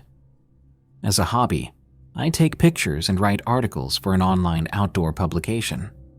I often ask around for tips on interesting places and subjects for my articles. A friend introduced me to an elderly native gentleman who was known for his knowledge of the area and storytelling charm. The gentleman agreed to meet me for coffee one morning at a local diner. I found his company delightful and informative. We spoke for nearly 2 hours, and I took copious notes on the many stories he revealed. The tale I found most intriguing concerned a long-abandoned home place far off the beaten path up near the Georgia border. The property, I was told, included the ruins of an old house and a family cemetery. The story also involved a spooky ghost story, complete with family tragedy, cursed land, and such. As a man of science, I knew the story was superstitious hokum, added over the years to spice up the tale. In any case, the old gentleman gave me information I felt was sufficient to help me locate the place. Deciding to give the effort 2 days, I set off just before dawn on Saturday morning, accompanied by my big rescue mutt, Shan. The weather was glorious, with a filigree of sunlight to light my path, and just enough breeze to offer some relief from the South Carolina heat that reaches even the highest mountains this time of year. We made good time the first day on my pre-mapped search area. We had come up empty by the time the sun descended below the mountains. The natural beauty and unique energy of these ancient mountains made this trip worth it, even if we never found the old home place. Sean's boundless energy compelled me to continue on longer than I usually would, but not wanting to wander in the darkness, I decided to start looking for a good place to set up camp for the evening. After a few minutes of searching, I was relieved to find a promising clearing in the heavily wooded forest. As we approached, I recognized the unmistakable outline of a decaying brick chimney. We had found the old home place. This is when things began to get weird. As I explored the area and searched for the old cemetery, I noticed that no trees grew in the clearing, and there was only sparse, sickly-looking vegetation on the property surrounded by the deep green forest. That was strange, but I didn't give it much thought. Plants were not my specialty. Presently, I noticed that Sean was nowhere to be seen. He customarily stayed close by my side and never wandered out of sight. I retraced my steps and found him standing at the tree line just outside the clearing. He stood in a crouched, ready position, staring at the old ruins with laser focus as if sensing a threat. This behavior was far from his customary happy-go-lucky personality. He was a big boy, nearly 100 pounds, and he never showed fear in the woods. I had never seen him like this. Of course, I figured he smelled some strange wildlife and didn't know what to make of it. I went back to searching the area and soon found a few rusted metal crosses the family used to mark the graves. I took out my camera and began delightedly to take pictures of such a compelling sight. After about 10 minutes of this, I stopped to take a drink from my canteen and noticed Sean had still not joined me. I walked back toward the tree line and saw that this time he was pacing nervously along the edge of the clearing, being careful to stay back among the trees. I called him, but he refused to come any closer and began bouncing on his feet as if to coax me to come to him. I took a quick look around the property again but saw nothing that might cause Sean to act this way. As it was beginning to get dark, I found a suitable place to camp at the edge of the woods, and this seemed to satisfy him. I gave him his dog food and a chew bone and cooked my meal over the little camp stove I carried. The night was cool and the woods were beautiful. As I began to relax and drift off, I decided to forego the tent and just camp outside. Sean lay down beside me and seemed perfectly content. I had taken some great pictures, had good material for my article, and was enjoying the mountains I loved so much. All this added up to a very successful trip. I soon fell into a deep and restful sleep with my buddy at my side. In the wee hours, I popped awake when I felt Sean jump up suddenly. His ears were up, and he was facing the old house with the same laser focus he showed earlier. The night was clear enough, and the moon shone dim light over the whole clearing. The old house was maybe 15 yards up the hill, and the cemetery was just adjacent to our campsite, no more than 10 yards away. As soon as I sat up and looked around, I heard what sounded like a child or a woman crying coming from the direction of the old house. I jumped up and took a few steps out of the woods onto the property to get a better perspective. I saw nothing, but at this point, the sound of crying was unmistakable. It gave me a creepy shiver, but I was an absolute non-believer in anything paranormal. "Hello," I called. No response. The crying tapered to a low whimper, and I heard the quiet murmur of a male voice. I was convinced that some people had wandered up and might need some help. I looked toward the camp to see Sean still frozen in place. Of course, there was a reasonable explanation for these voices. It was just people, right? As I began walking up the hill toward the old house, I admit that I was starting to feel uneasy. Something just seemed off or unnatural. I began to regret not bringing my flashlight. I thought about going back for it, but I decided to head up the hill and clear this up. The moonlight was bright enough that I would be able to see anyone who was there. Of the old house, there only remained the chimney, a rough slab floor, and a few rotten timbers strewn around. Nowhere to hide, no one there. I could clearly hear the voices. The people should be right here, but nobody was. My skin crawled. I have never been creeped out like that before.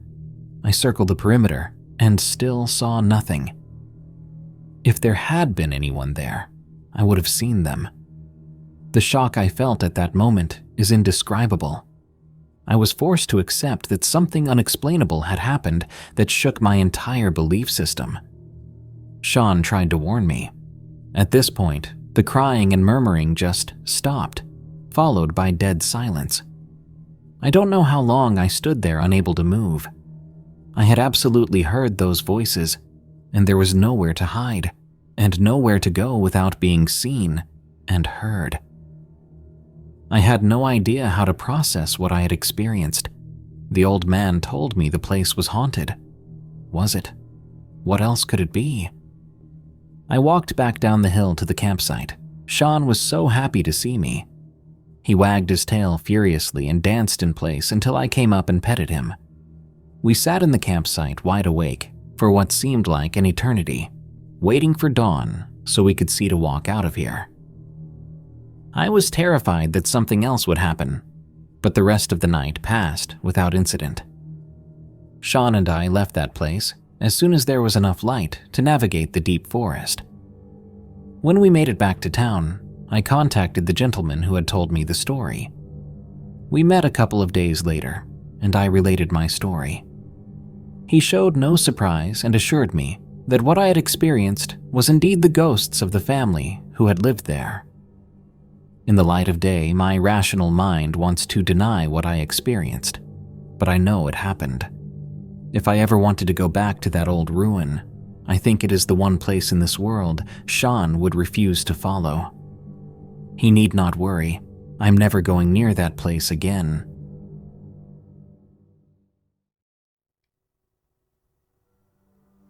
What did I see? From Appalachian Hiker 290. This happened in January of 2023. Now, I'm of Native American blood, and I believe in the tales my grandmother often told me. At the time, we had just gotten a new dog. I'll call her A. I was taking A out on her nightly walk, which mostly leads to her chasing our local chickens. This night seemed normal. Clouds covering the sky and moon, which was a disappointment, as I would have preferred them be out. Our local chickens were not out and about this time. It was cold and way past dark. It was a windy night, and the sounds of squirrels running up and down the trees often overcame the sounds of the wind. Suddenly, A stopped. She sniffed the air and started to jerk towards our shed. Then, out of nowhere, the wind stopped, and so did the rest of the noises around me.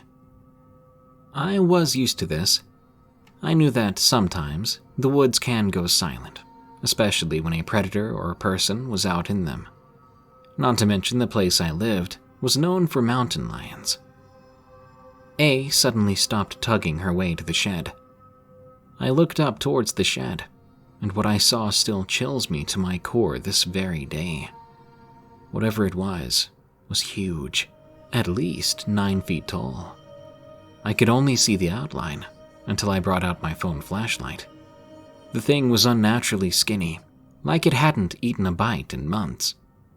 You could see its bones and ribcage. Its fur was matted, and parts of it appeared to have been torn from its body.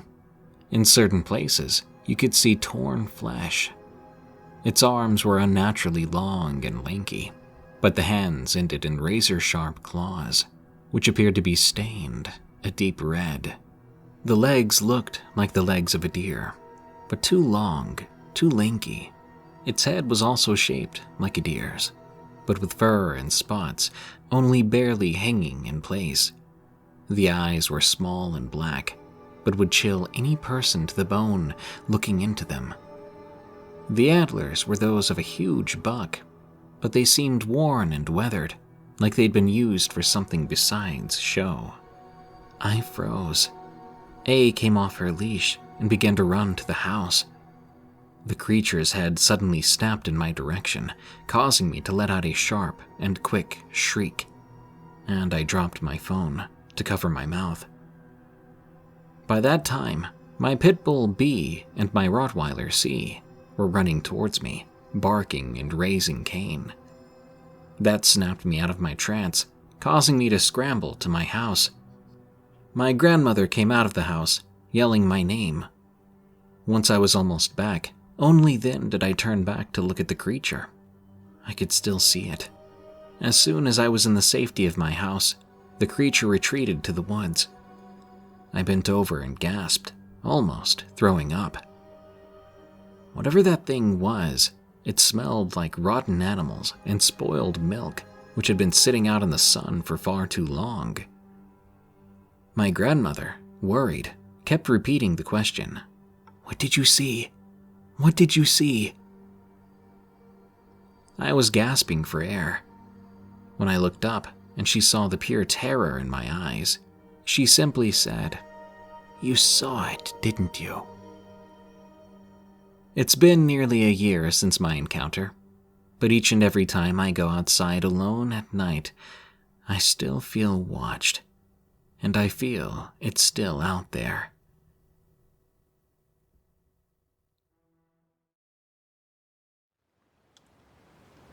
When the Ground Shakes, from Yosemite Sam. My wife wanted me to share this story with you. She listens to the podcast and thought I should let people know what a true, real-life, scary story was like. When I was a kid of about 12 years old, I used to live in a small town just outside Johnson City, Tennessee. That's deep in the Appalachian Mountains. This was back in the 70s, and people were different about their kids then. We would go off all day and not come home till dark. People didn't worry about the same kinds of things we do now, but perhaps we should have. We would explore the woods, find abandoned mines and caves, and camp outside on warm summer nights. We weren't stuck in front of the TV, like kids today. Back then, you could only get 2 or 3 channels in the mountains, so it was pretty boring to just stay home. In retrospect, we did some pretty dumb things and took some insane risks that could have cost us our lives. But somehow, we survived it all. The story starts early one morning when I and my brothers and sisters were waiting on the school bus. It was around 7 a.m. on a cold November morning. This would have been in 1973 or 1974. We noticed the gravel on the road moving. We heard the sound of rocks falling, and we could see dirt and dust rising from a nearby ridge. This continued for about 10 seconds, and was enough to make us run back into the house.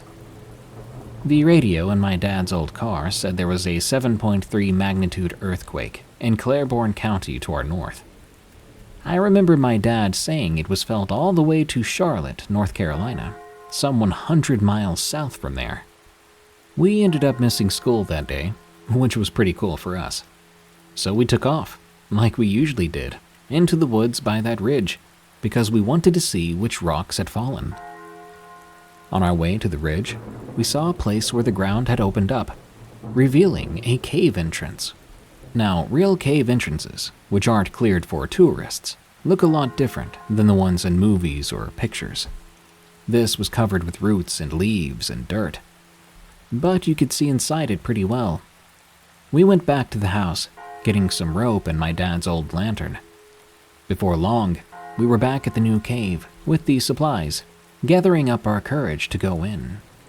We talked about finding gold or diamonds, maybe turning it into a secret hideout. There were 4 of us, including 2 twin boys, my best friend Dale, and me. Dale and I were best friends. We were inseparable for the most part. The twin boys were always getting into trouble, and they used profanity a lot, but they were always trying to outdo each other, so they were fun to hang around with. We climbed down the embankment to the mouth of the cave, and we turned on the lantern. Dale pulled away roots and leaves to make the cave mouth big enough to climb through. I stuck my head inside and was immediately met with the smell of death. The air was so thick with the smell of it, I gagged. Not to be discouraged, I pulled my t-shirt up over my nose and pushed past the roots until I was inside. Dale handed me the light, and inside I saw a low flat room about 4 feet high and easily 20 feet across. The cave went further back, but my light couldn't make out any details past that. Dale crawled through next, then the twins. Holding the lantern as high as I could, we proceeded into the cave. Once we were inside, we could see bones of animals all over the floor. Some of them had been picked clean, others still had meat on them. Then one of the twins found a dog collar on one of them, so it told us these were the bones of cats, dogs, sheep, deer, and small rodents. The bones were scattered around the floor, as if they'd been tossed away from the carcass in many cases. I remember thinking what could have done this when I noticed 2 lights reflecting the lamp in the back of the cave. It didn't make a noise. I remember saying, "Guys, we need to get out of here now." I never took my eyes off the 2 pinpoints of light. It must have been something in my voice, because Dale perked up and followed my gaze. Without another word, we all got out of the cave as fast as we could. There was only one thing it could be, a bear's den.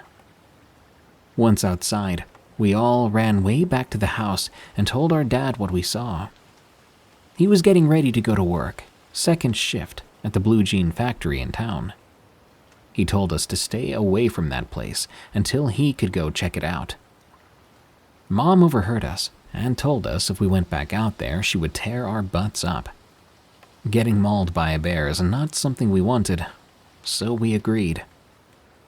Just to be sure, Dad gave us a few chores to keep us occupied until he got back home, splitting firewood and breaking up coal. That was enough to end our adventures that day. The rest of the week was uneventful, except for the news of the earthquake. That was the topic at school and at home for the rest of the week. By the weekend, Dale and I had decided we were going to go back and explore that cave to see if there really was a bear in it. Pretty dumb, but we decided to go armed with pocket knives and sharp sticks to take care of the bear if there really was one, or at least we thought we would. We climbed the hill back to where the cave mouth was. A couple of nighttime rains had washed away the mud and made the mouth of the cave bigger and easier to get in and out of. We made our way inside the cave and past the smell, which was very much still permeating from the entrance. Once inside, we crouched and walked back to the back side of the cave. The cave entrance narrowed to an opening in the back wall that sloped down at a pretty steep angle, like a set of steps. We continued deeper and noticed there were no bones or animal remains back in this part of the cave. It went back another 100 feet and stopped at a rather large hole that seemed to go straight down. The strangest part was that we could feel air coming up from out of the hole. It was warm air. Shining the light down into the hole, we could not see the bottom. We didn't have enough rope to go farther, so we made our way back out of the cave. Undaunted, we wanted to know how deep that hole was. We used the lantern to build a fire, and we made some makeshift torches. Dale was one of the best fire starters I'd ever seen. Within minutes, we were equipped with torches and were back in the cave. We dropped a torch down the hole. It hit the bottom about 20 feet down. It opened up into a room with a dirt-covered floor. Then, there was a growl. It was unlike anything I've ever heard in my life. It was coming from somewhere down in that hole, from something. It sounded like a tiger or a lion, some sort of big cat, more than that of a bear. Then, it screamed so loud we dropped our gear and covered our ears. We could see from the torch lights it was circling the torch, but staying away from most of it. It was looking up at us, big and lean, definitely not a bear, more like a mountain lion. But its fur was black as pitch, and its ears were like a Doberman's, straight and tall, like horns. It didn't look like any cat or dog or bear. Its eyes glowed red in that firelight, like two hot coals. It would look at me, then at Dale, as if it were trying to decide who it would kill first.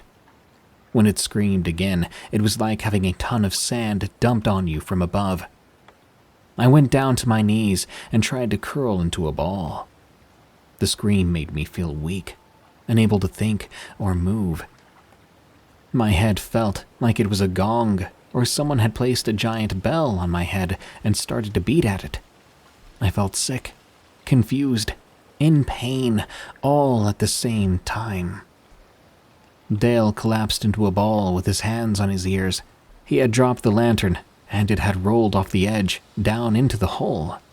It went pitch black up top, but the bottom of the hole burst with light as the lantern shattered right beside the thing. Another scream came from it, this time a scream like it was in pain. We didn't feel weakened from it this time. We were just terrified. It was like the spell had been broken and we were free. Our survival instincts kicked in and we took off.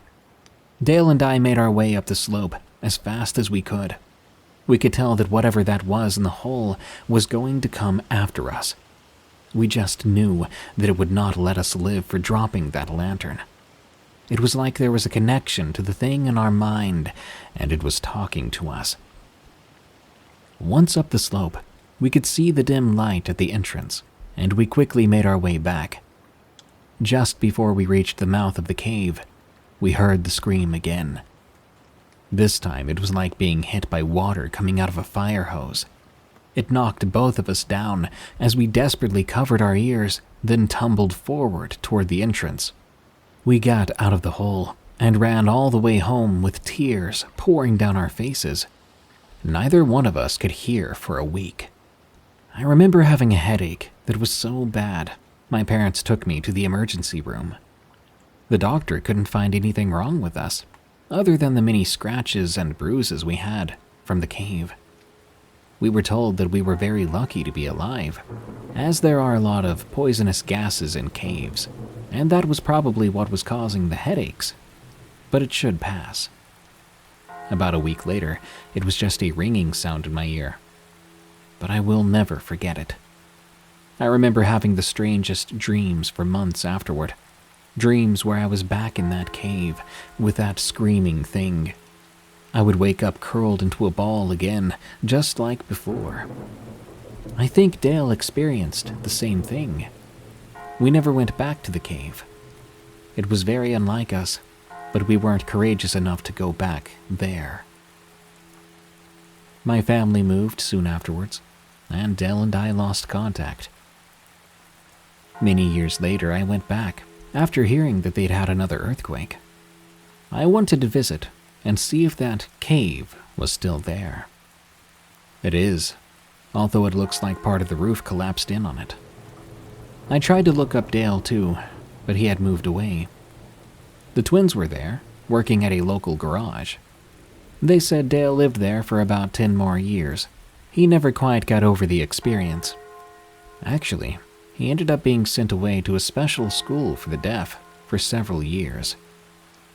When he did come back home, he was a very quiet person. Didn't make many friends. He lived with his parents and worked at the mill for a while. Everyone said he kept to himself and that he liked to drink. I don't know what it is that the earthquake opened up back then. I guess I'll never know. I do know this, though. It was more than just a bear, more than just a mountain lion. This thing had the ability to use its cry to disable its enemies or prey. I'm not sure which we were to it. I also know it was smart enough to get into our heads. I've never known another animal that can do that. Stone's Throw Away, from Appalachian Salamander. I've been meaning to start telling some of these strange stories that have happened to me and my family on here for a long time. I wasn't sure where to start.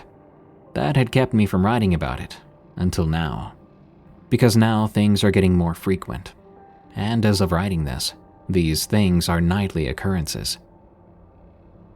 I live in the heart of Appalachia, which is one of the tallest, most forested parts of the entire mountain range.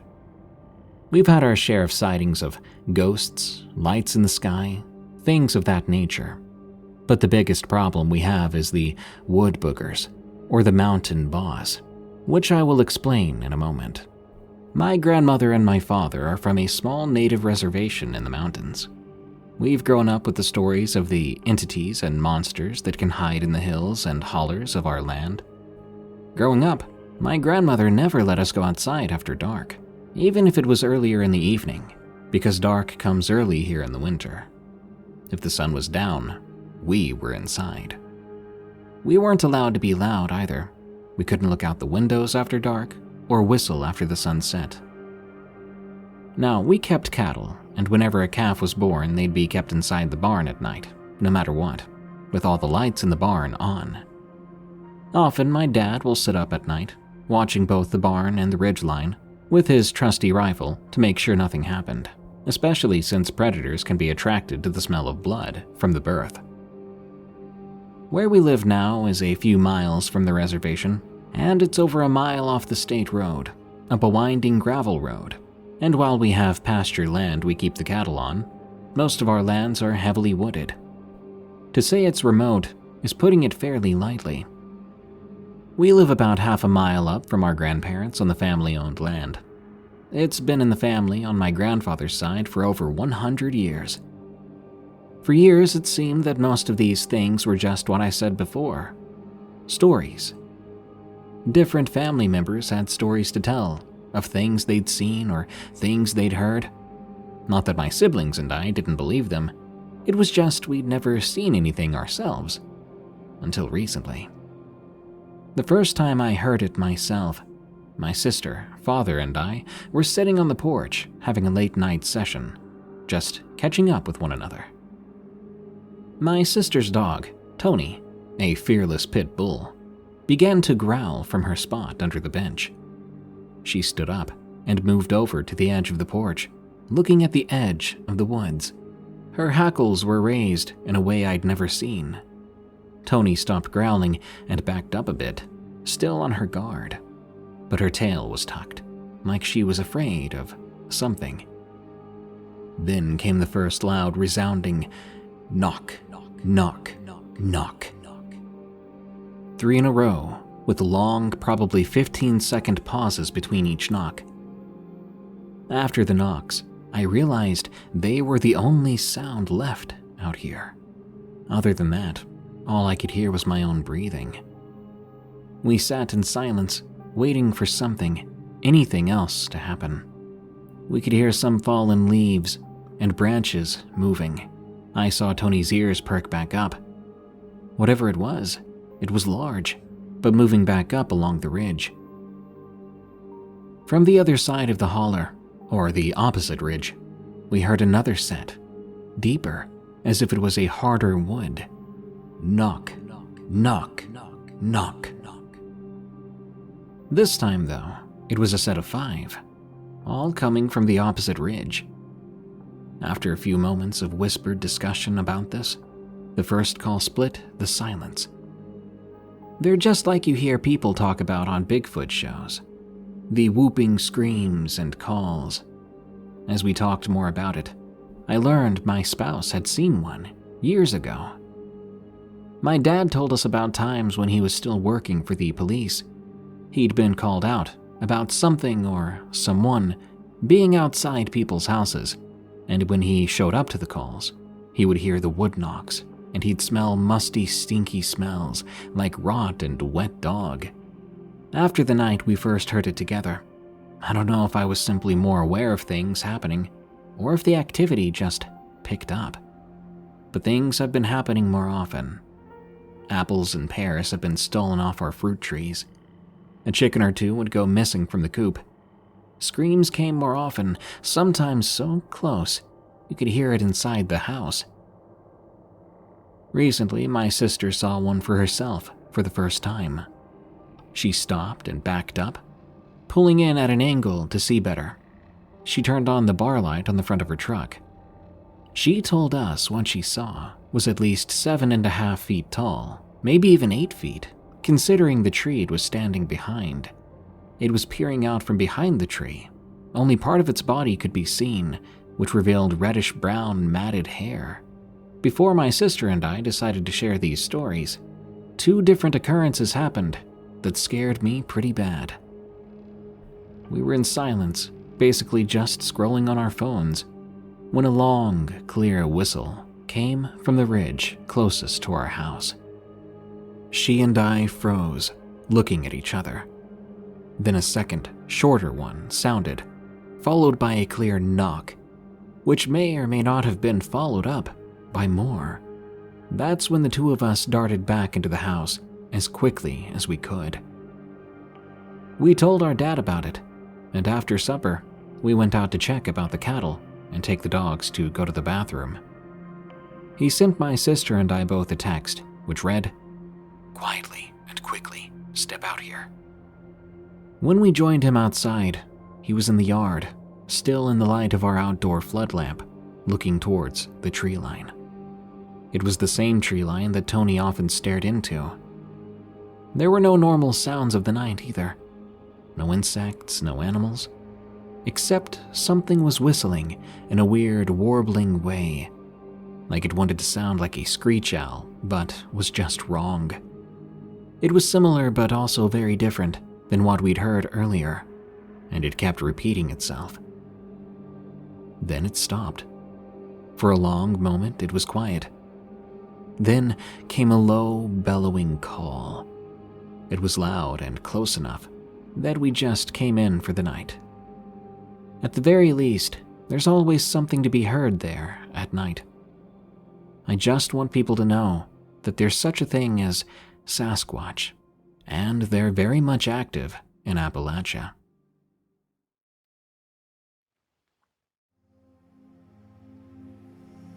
Farm life near the Appalachian Trail. From Anonymous. I grew up on a farm pretty much in the middle of nowhere in lovely West Virginia. The log cabin I grew up in was very old. The land had so much history that photographers, historians, and others would sometimes find us and visit. We had about 245 acres of land in the Appalachian Mountains. My parents had only one rule out there, that I was not to go to the deepest part of the forest, so I didn't. Not even my older brothers would venture out that way when they hunted. Certain times of the year, my family would move our cattle to the field right behind our cabin. I always thought this to be strange, because for the most part, they stayed in the valley that our home overlooked. As I got older and more involved with the farm, I would notice how my dad would start getting nervous towards that time of year. He would start making preparations to move them closer to the house, as he feared something in those woods. When I was around 10, I heard these strange sounds coming from outside my window. These windows were so thin, We had to put plastic and a big thick blanket over them to keep the cold out in winter. I heard the cows going wild in the field. Then there were these screeching, screaming, and growling sounds. I instantly thought coyotes were after our cattle, so I ran upstairs, waking up my father. He told me to go back to bed though, and he warned me not to look out the window and to not go outside. I thought this was very strange. On our land, we hunt coyotes. We hadn't seen any coyotes or bears in some time, but why? Why would my father just let these hounds attack our cattle?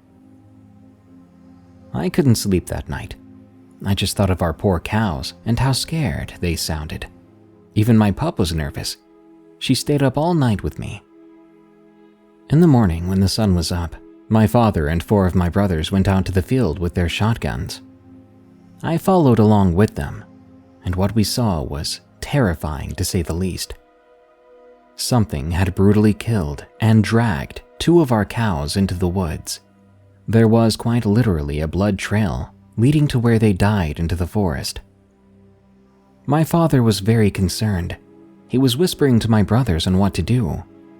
He told them to make sure our home was secure, in fear of whatever this was, that it might get inside the house. I never understood how any animal could have done the carnage that I saw, or how it might try to get into our home. Every year around the same time, some of our cattle would be killed by something, but I never dared to look out my window at night, in fear of seeing what it was.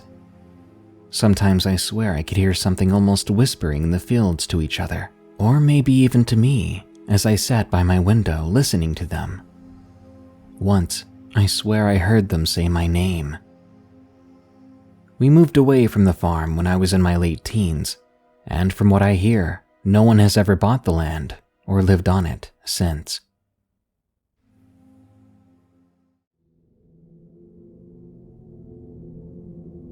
Strange voices on the Appalachian Trail.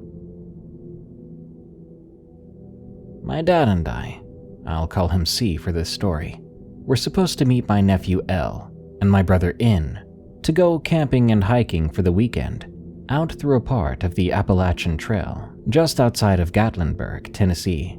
The drive there was going to take us almost 8 hours, so my dad and I decided to leave at around 7 so we could get there with plenty of daylight to hike a good ways down the trail.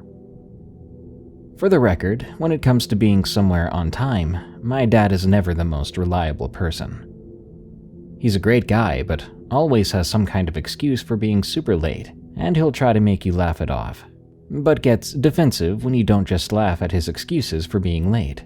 I can't remember what his excuse was this time, as he pulled into my apartment complex at almost 10 a.m., blasting his horn multiple times, pretending I was the one that had held us up. I was livid. Nothing makes me more mad than someone honking their horn like an idiot instead of just walking up to the person's door to knock. The whole ride to where we were meeting N and L, I barely said 2 words to him, I was so angry. But he was just being goofy, trying to make me less mad at him for being late, with not so much as a phone call prior. We stopped at a couple of rest areas to get road snacks, and when we got back in the car, he'd always start smoking, which he knew I hated him smoking in the car, but Dad does what Dad wants whenever he wants other people be darned.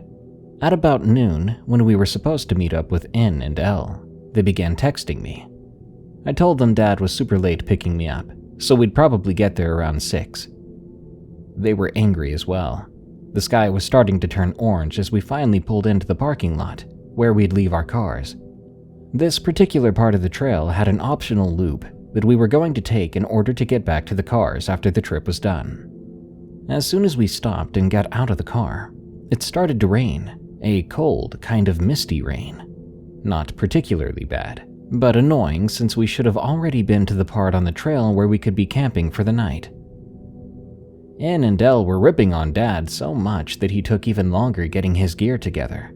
So by the time we actually started the hike, we had to use the headlamps we'd packed in order to even see anything under the foliage.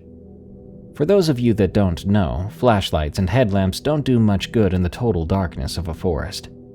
They might increase your viewing range from right in front of you to about 20 feet out, if that. Add to that the pouring rain that began about an hour into the hike, and we could maybe see about 5 to 10 feet in front of us at any given time. We were all miserable, and in order to keep our spirits up and the bears at bay, even the slightest bit, my brother In suggested that we start singing. We started singing a lot of oldies. I can't remember now what they even were, but we weren't singers, and it was not a pretty sound we were making. At one point, In tripped while we were crossing a creek in the dark and smashed an eye watch he had, which he'd gotten at some company retreat. That thing got smashed all to pieces. At this point, we were all just looking for somewhere to set up our hammocks for the night, so we could get some sleep. However, as we had all our food with us, we had to at least make it to one of the locations on the trail that had ropes to hoist your gear out of reach of bears, so we had to keep moving until we got to one of these. Finally, in almost total darkness, and what now had died down to a light drizzle again, we made it. I'd lost almost all track of time at this point, but I imagine it was somewhere around 12 a.m. to 1 a.m. We took out our hammocks and rain covers from our packs and hoisted the packs on the bear ropes. If that isn't the technical term for these ropes, that should tell you something about my experience level with hiking long term. This was the first time any of us except In had done this kind of thing before. We got set up on a small hill. There were several trees and we could all tie our hammocks up in a straight line. They would be a good ways off the trail in a small clearing too. Let me tell you, if you've never set up a hammock for sleeping in, a hill is not the place to do it. But it was what we had that night. After we got settled in, said goodnight, and got into our tents, I was dozing for a little while before I was abruptly awoken by a strange feeling of being watched. I tried not to think too much of it, as I'm a little on the paranoid side to begin with, so I just chalked it up to my current surroundings being a somewhat new experience for me. No one was awake. The animals were making their usual noises, so I thought everything was fine, and I tried going back to sleep. Just as I closed my eyes, I heard a strange female voice whisper in my ear, "Come with me." The voice sounded very weird, almost ethereal, and it was saying my name. The voice sounded like it was right by my ear, like someone was leaned in really close to whisper a secret to me, but I felt no breath in my ear. I immediately turned on my headlamp, which I'd worn to sleep, and I looked around. Nothing and no one was anywhere in sight, and I no longer heard the noises of the forest. I did not get out of my hammock. Not that I was naive enough to think it offered any real protection from anything, and I drew my knife and sat up for a while with it across my chest. The voice came several more times. Each time, nothing was there. The voice seemed to come out of nowhere and whisper directly into my ear every time. I heard no footsteps through the autumn leaves that were prevalent on the ground at this time, and I didn't even hear anything rustling in the branches of the trees or bushes either. Just that voice, calling my name, calling me to come and join it. Every time the voice came, all the hair on my body stood on end. I was wide awake each time I heard it, and I was unable to fall asleep again until the sounds of the forest returned. I'm not unaware that strange things exist in the world, and one of the few things I can think of that it might have been was a fae creature or being of some kind. My family, however, are all absolute non-believers in anything paranormal that isn't mentioned in the good book. However, after we had packed up and started walking, I had my brother In hang back with me for a second, and I asked him if he had heard anything strange last night. He was visibly pale, but remained silent. The worst part was that we still had 2 more nights that we would be out there. Luckily, the second day we got a much earlier start. Again, no thanks to my dad. We headed out and found a place where we could circle our hammocks in a group that night. And luckily, the voice did not return, nor the next night, and we just had a hard hike ahead of us to get back to the cars. This is one of the strangest, and as long as I have anything to say about it, only overnight hiking experiences of my life. Bear Beast of the Appalachian Mountains, from Doug.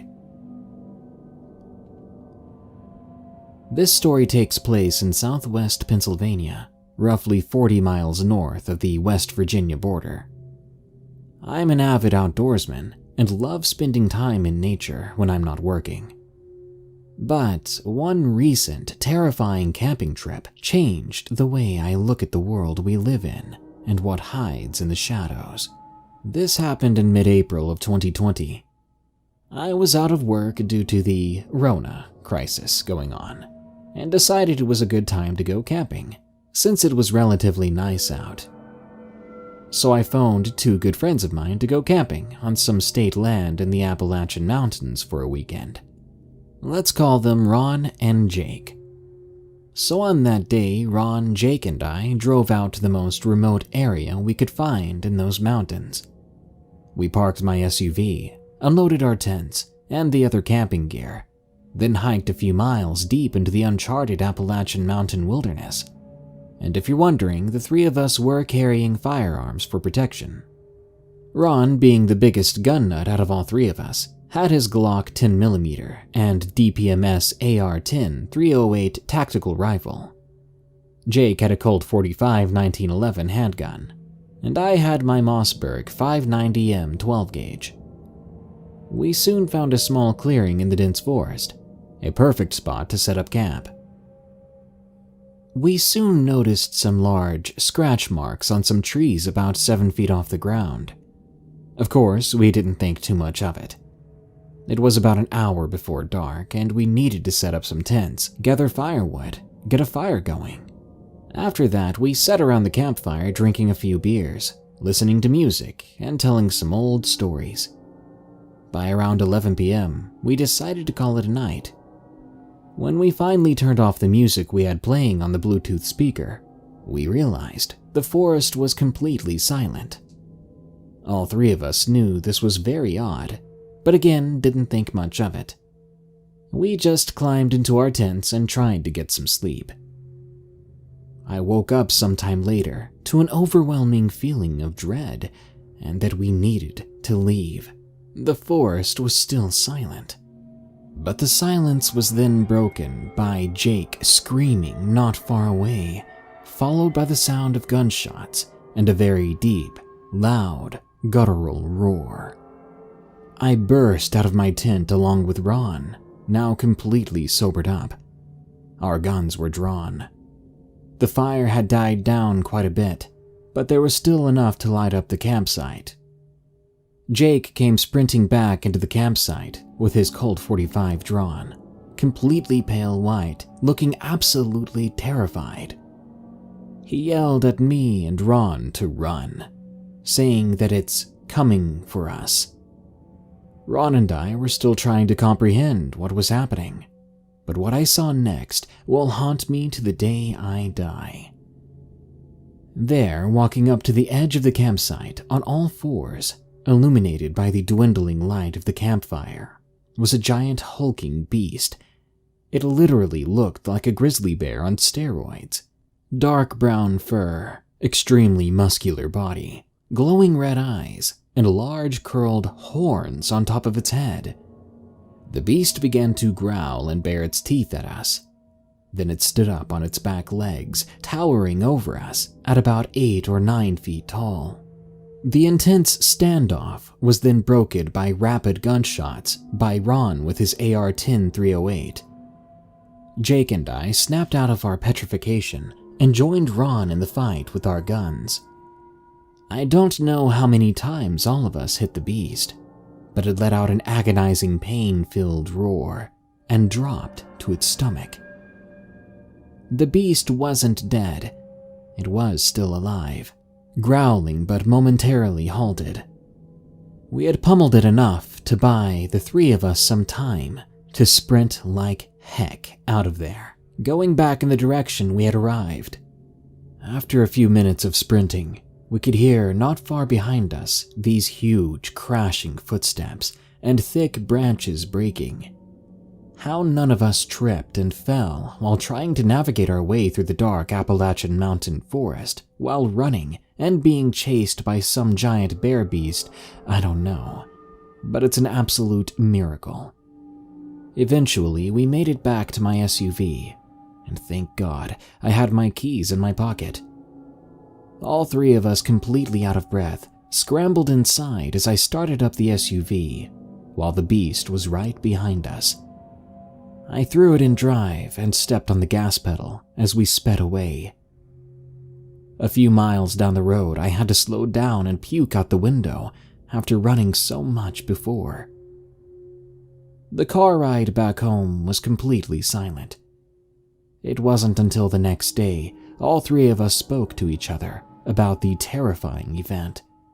Jake said he woke up later that night with the urge to pee bad. He got out of his tent and walked away from the campsite to relieve himself. He said he'd heard loud crashing footsteps coming toward him and the campsite. He drew his Colt 45 and soon was face to face with the bear beast. That's when me and Ron heard Jake screaming and firing his gun. And well, you already know the rest.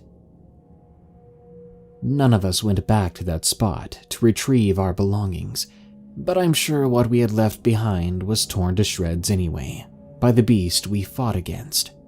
So my advice to those who live in or near the Appalachian Mountains, stay out of there at night. There are strange, terrifying things undiscovered to mankind that live within those mountains.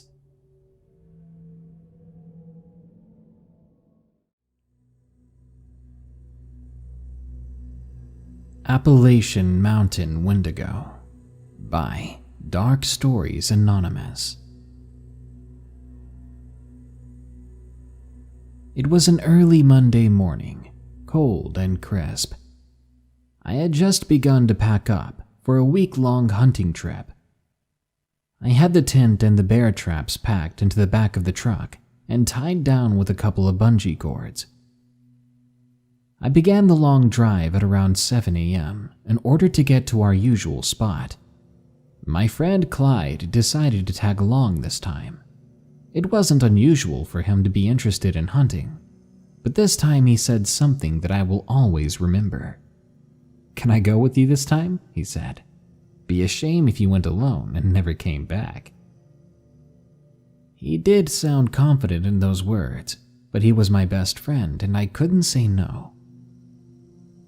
We stopped for a little snack at the base of the mountains at a small gas station.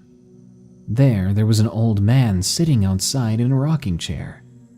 He must have overheard me talking about the trip. Then again, me and my camo and hunter's orange was probably a giveaway. He said something to me that shook me to my core. "You'd better be careful up in those mountains. It's about time for the Wendigo to come." Now, I was far from a believer in mountain folklore and urban legends, so I brushed off his warning. Little did I know the trip would indeed be cut short, due to an encounter that I will never forget. It was almost 6 p.m., and Clyde had turned on the radio. There was a rapid decline in grizzly bear population about this time of year every year. I had asked Clyde if we should be worried, and he said not to worry about the grizzlies, as we were about to go set up traps anyway. I nodded in agreement and sighed a shaky sigh. It was 8 p.m. now, and the sun was going down. I grabbed a flashlight and headed down the trail with my friend Clyde. We had walkie-talkies to stay in touch over long distances, in case we got separated. They were for emergencies only, but we would occasionally use them to joke around. I had come to a small opening in between two bushes and decided to set a trap there. I covered it up with branches and leaves and marked it with a stick standing up out of the ground for extra precaution. On my trek to meet up with Clyde, I heard something, almost like a scratching noise, coming from my left side. I shone my light over to the side to see what it was. Oddly, The noise seemed to stop the moment my light flashed over the area. I walked closer to investigate and found 4 long scratches in one of the trees. Each one of them were about an inch deep and a 1.5 feet long. I brushed off any ideas and just went with the old bear story. About 30 minutes into the walk, I heard a distant screech. Not much of a screech as it was a roar, really. It sounded like the squealing of brakes of a freight train, mixed with the growl of a dinosaur. My radio suddenly came to life with Clyde's voice.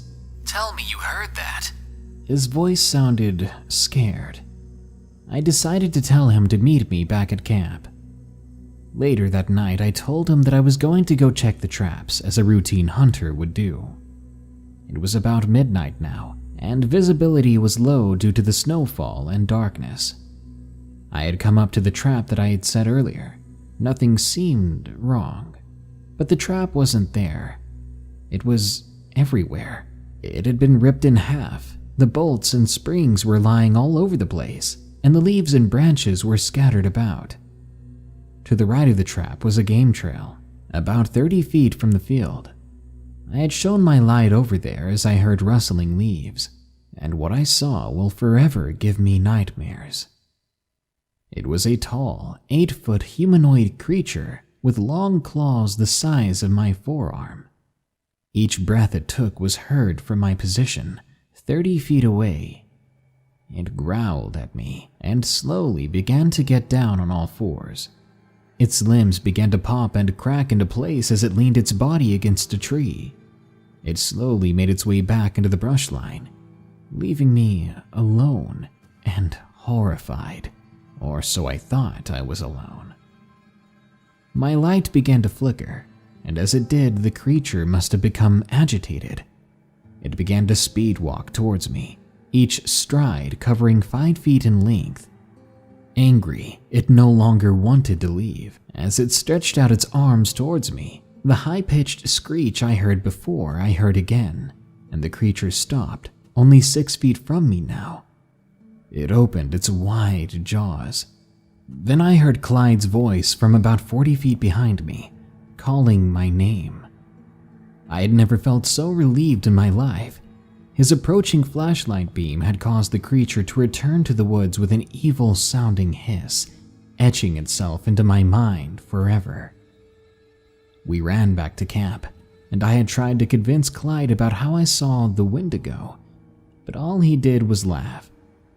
He didn't believe in any supernatural entities or creatures, and he said he wouldn't start now. I finally convinced him to pack up our things and leave, and when I got back home, I just stood on my porch and waved bye to Clyde. I suddenly felt like I was being watched as well. I stared out into the woods across the road, and I swear I saw it once more, standing there, staring at me. Moments later, it went back into the woods, and I never saw it again after that, though I do hear that same screech from time to time. To this day, I don't tell anyone else about it, afraid they wouldn't believe me. I never went back up in those mountains after that night, and you couldn't drag me there against my will.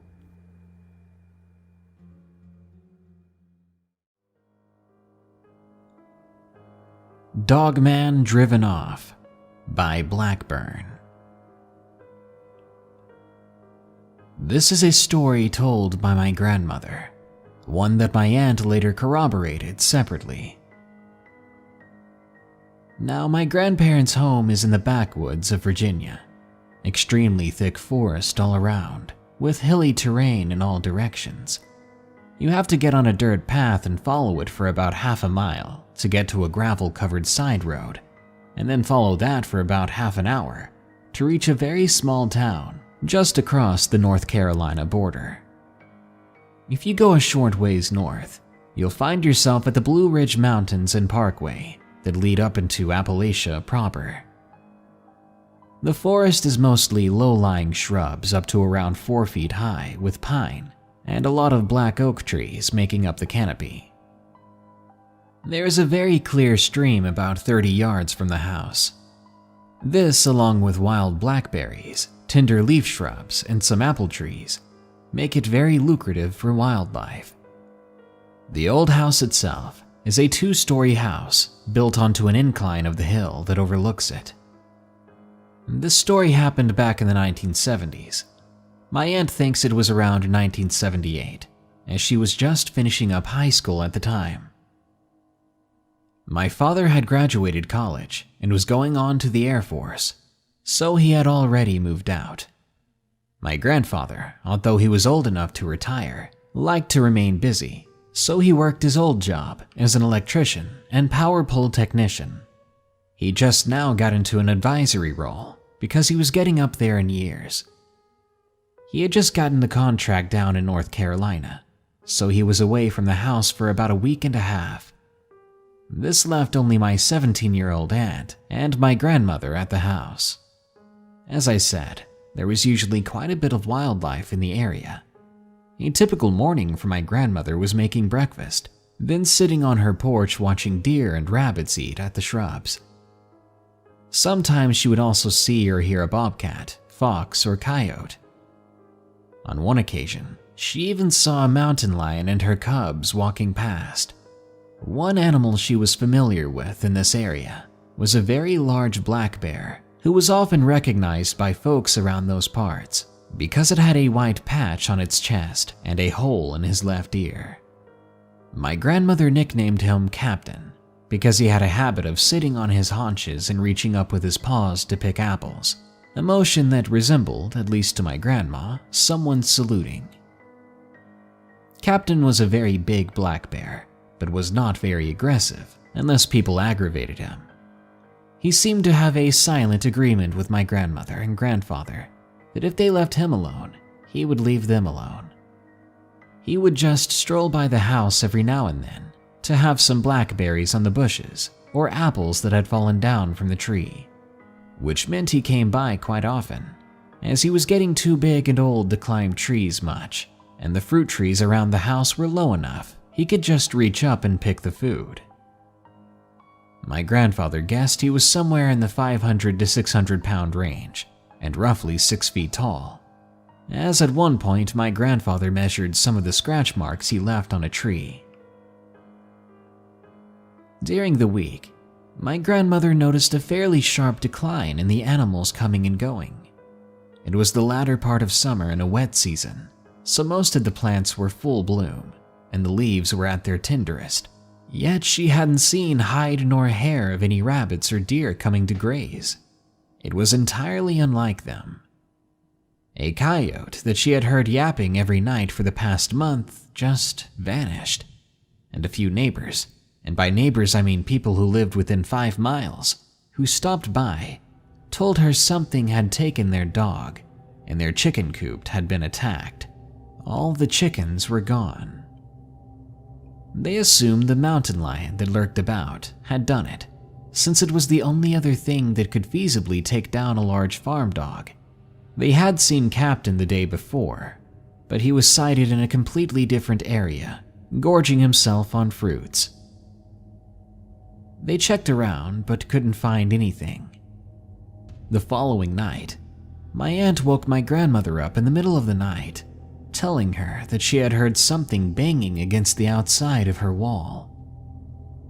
They waited for morning to check around and found bits and pieces of deer scattered all over the wall and ground.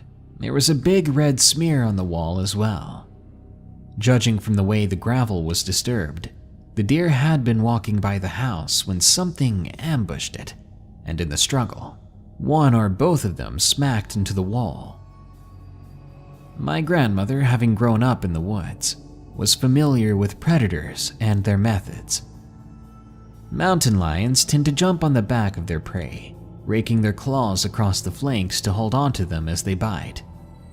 Black bears will usually break the neck or crush the back with their paws while biting the head. And the rare occasions coyotes attacked deer, they usually do it by biting down on the inside of the leg and twisting to rip the muscle and arteries. This prey clearly had the throat ripped out, and there weren't any claw marks to be found. The bite was also much more narrow than a cougar's. Plus, it seemed there was only one predator from the way the ground had been disturbed, which didn't make sense for coyotes as they typically hunted in pairs, since just one alone has a very hard time taking down prey, particularly full-grown deer. After disposing of the remains, the next few nights were relatively uneventful, except for the fact several times my aunt or grandmother would be awakened in the middle of the night by the eerie sound of something panting heavily outside. Now, in these woods, you can hear a pin drop if it's close enough, and at some points, they could have swore the animal making the panting sound was directly outside the wall, as if it was listening to them sleep. One day, my grandmother was picking some berries when she noticed what appeared to be very large dog tracks going through a mud flat bordering the nearby stream.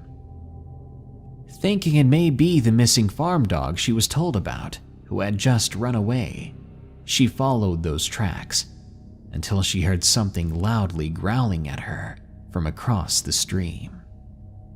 She looked up to see the partially obscured face of what appeared to be a large, extremely bulky, brown-colored coyote or wolf standing in a thicket on the other side of the stream. She quickly began to back away, glancing back only to check her footing on the slope that led down to the stream. When she looked back, she saw the very distinctly canine face in much greater detail, because the animal had just moved out from under its cover. Instead of stepping out of the leaves like she thought it did at first, she soon noticed that it was instead standing up on two legs and peering over the shrubs taller than a man. Now she had seen canines stand upright before. Dogs often do it, foxes do it, coyotes sometimes do it. But it was the size that took her off guard. Being that big, it seemed impossible to be able to keep its balance right like that. She had been to the exact same thicket of shrubs just the other day, and her head only just barely reached the top. My grandmother was around 5'3", but this creature, its head easily cleared the shrubs with a little bit of extra visible. And usually when a predator is making no attempt to hide, it's because it's trying to intimidate someone. My grandmother managed to back away to the hill without turning around, and when she started to get out of sight, the creature stepped out of the thicket on its hind legs. It strolled forward in a very uncanny way that she had trouble describing, but she insisted it never went back down on all fours, seemingly walking naturally on two. Needless to say, she backpedaled to the house. That very same night, my aunt and grandmother heard the panting again, along with a distant howl and scraping sounds. They found the next day the garage door, back door frame, and kitchen window frame all had been torn with deep claw marks on them from something that had been messing with them. This canine creature was seen a few more times across the week by my grandmother and the neighbors, usually on or near the area of my family's property. My aunt finally saw it herself when she saw a pair of fuzzy ears just outside her window. She wasn't startled at first, because she assumed it may be Captain, who had come to her window before sniffing around, and she gradually became accustomed to the big bear over the years. But in the Captain's case, his ears only barely reached the edge of the windowsill, but on this occasion, she could clearly see the top of the owner's head. She quickly realized it was not the bear because of the pointed shape, brown coloring, and the fact that it had two fully intact ears. They also started to detect a very pungent smell on a side door porch, at one time finding what appeared to be urine or some other liquid, suggesting that some new animal had scent marked it to claim their spot. It all came to a frightening head on a Wednesday night when they heard howling in the distance growing closer. My grandmother flipped on a porch light and glimpsed the canine animal, quickly sprinting across the lawn on its hind legs again. Yet another sighting of hers, confirming just how big it was. For several hours of the night, they could hear it roaming around the property, pressing against doors like it was trying to find a weak point, trying to find a way inside. They glimpsed at several points eye-shine of yellow eyes peering in through the windows, as well as broad, long, fingered paws being pushed against the glass. This was before cell phones, and even 24-hour police service in some rural locations, so no one had a means of immediately calling the police. Instead, my grandmother had to wait arduous minutes on a landline with connection difficulty, trying to call the police station 2 towns over. She was distracted by my aunt screaming, running into the bedroom to get one of the firearms out. She had been sitting in the living room when she felt clicking against the glass.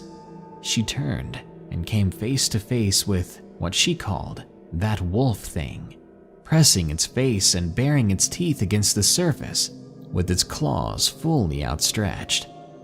It was becoming increasingly clear the creature was trying to get into the house and knew they were in there. They heard it panting through a wall before there was the sound of heavy footsteps and a very loud thump. Now, it's not like in the movies when creatures roar, snarl, and hiss constantly no matter what they're doing. My aunt and grandmother hadn't the faintest idea what was going on outside and did not want to investigate until the morning after. They could tell something was antagonizing the beast, as occasional grunts, barks, and rumbles were audible through the blackness. They found no bodies, but there had clearly been a ferocious altercation. The ground was ripped up in multiple spots. The wall had a dent in it, and there was some oxidized red traces on the grass and dirt. My grandmother also found a trail where something had charged through the shrubs, and saw several vague dog prints and wider tracks moving the same direction. The usual animals all seemed to finally come back by the end of the week, and the strange and terrifying howls stopped. When my grandfather came back home, he, my aunt, and some neighbors surveyed the area to make sure the wolf creature was gone. Evidently, the neighbors had also heard howls around their property at night, and that stopped recently too. They could not find it despite surveying the entire area, although they did find what looked like tracks leading out of the property and running off into the mountains. Several days later, my grandmother saw Captain again, marking his territory by rubbing up against a tree in their yard, then scratching his back on it. He had several cuts on his muzzle, was missing patches of fur, and had some healed bite wounds on his arm, and the hole in his ear had been torn open to the point he was missing half the ear flap. But other than that, and a slight limp that went away with time, Captain was fine, but he had obviously been in quite the struggle. When my grandpa was told about the urine-like smell on the doorstep when the wolf creature was running amok, my grandpa figured it was trying to claim the territory here. Usually, black bears are relatively docile, but evidently Captain took issue with this, some newcomer imposing on his space and became aggressive. So what my grandmother and aunt maybe heard that night was the bear charging while it was distracted and engaging the intruder. While the wolf-looking creature was taller, it did seem skinnier and apparently decided it wasn't worth claiming this spot if it meant having to square off with a 1/4 ton of claws and teeth. As a sort of thank you, and to help him recover his strength quicker, my grandmother trimmed the apple trees to down all the fruit and let the bear enjoy himself without feeding him directly. Winter would be in a few months after all, and she wanted him fattened up good and well, so that he could stick around for the next year or two, just in case.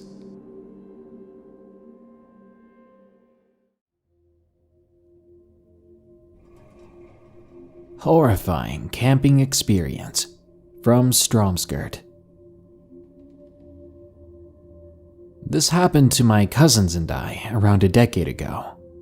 I was 16, and my cousins Bill and Ramon were 13 and 10, respectively. We had gone on a camping trip with their dad, who I'll refer to as Roger, to the Appalachian Trails and engaged in your average camping activities like fishing, hiking, and sitting around campfires telling scary stories before turning in for the night. We had initially planned to stay out for longer than a week, which in the beginning was a very pleasant experience, marked by warm, sunny weather and breezy, starlit summer nights. However, around the fourth day, things began to take a turn for the strange and downright terrifying. It was in the evening, and we were sitting around the campfire, talking and laughing loudly. Your typical tumultuous adolescents. We roasted marshmallows while Roger was making dinner, when I decided to get a picture of myself standing in front of the dark woods, holding a large brook trout that I had caught earlier that day. Around 11 p.m., the radio that had been playing suddenly began to falter into static, causing Bill to smack it repeatedly in a misguided attempt to get it back to work, which it didn't. An eerie silence overtook the campsite, only occasionally broken by the periodic crackling of the fire. Even the nocturnal choir of frogs and crickets had been completely extinguished, along with our own racket.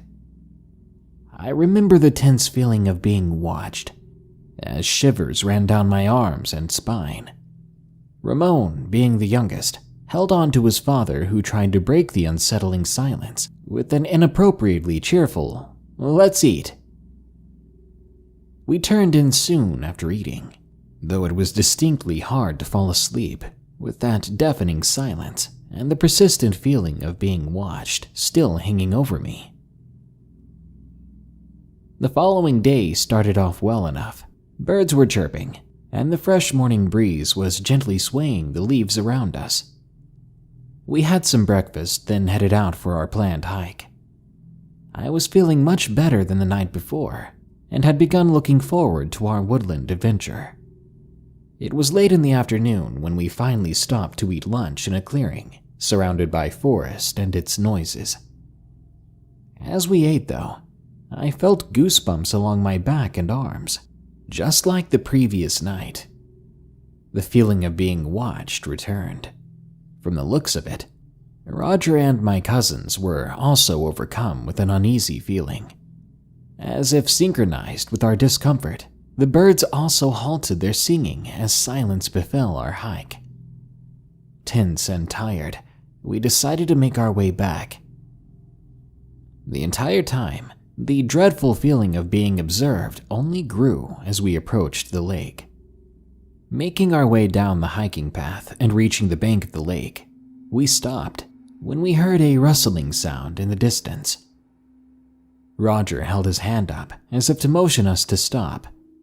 We went quiet while he nervously scanned the vicinity.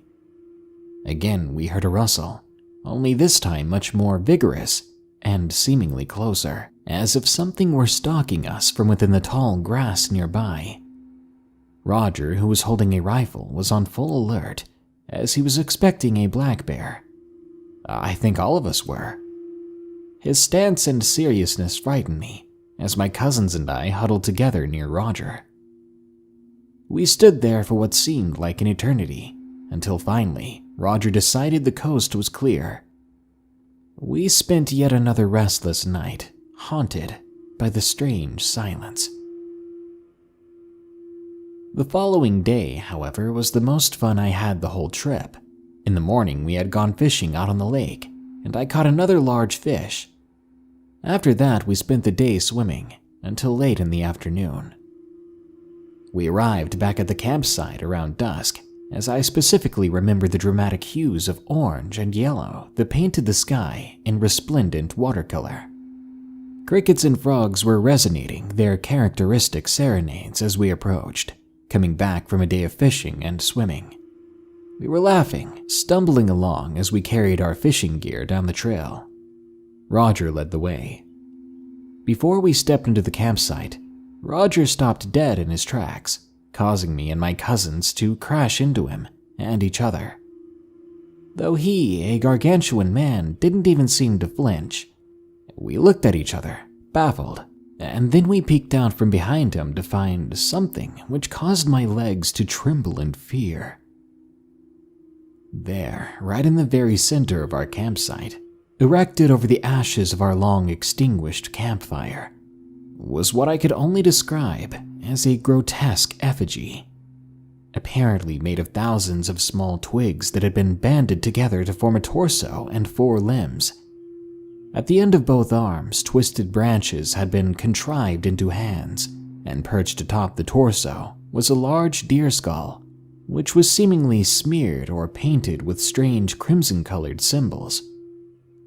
From its large, menacing antlers hung several small wooden trinkets, fashioned into symbols which looked like the ones painted on the skull.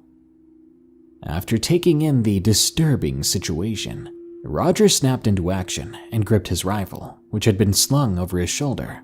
He looked like a drill sergeant. He ordered Bill and I to pack up as much as we could, as fast as we could, while he started the truck, instructing us to leave anything too heavy, including the tents. I'd never moved so fast in my life.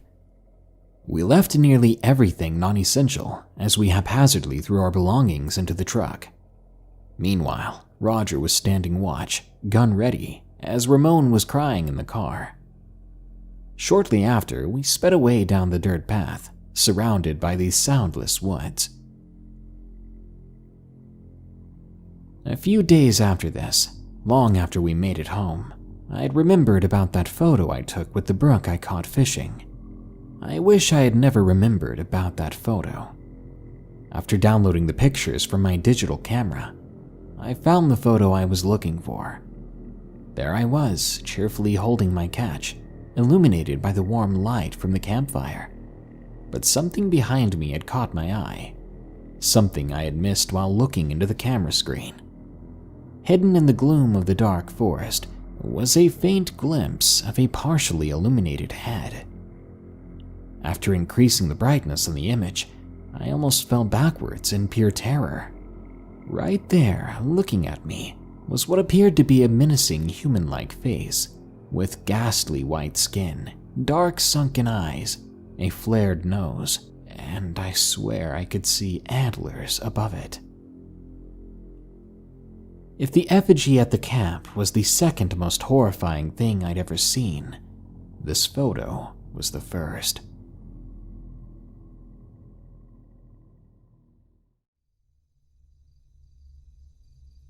The Watchers, from Dragonlord 2082. This happened in 2006 in northern Kentucky.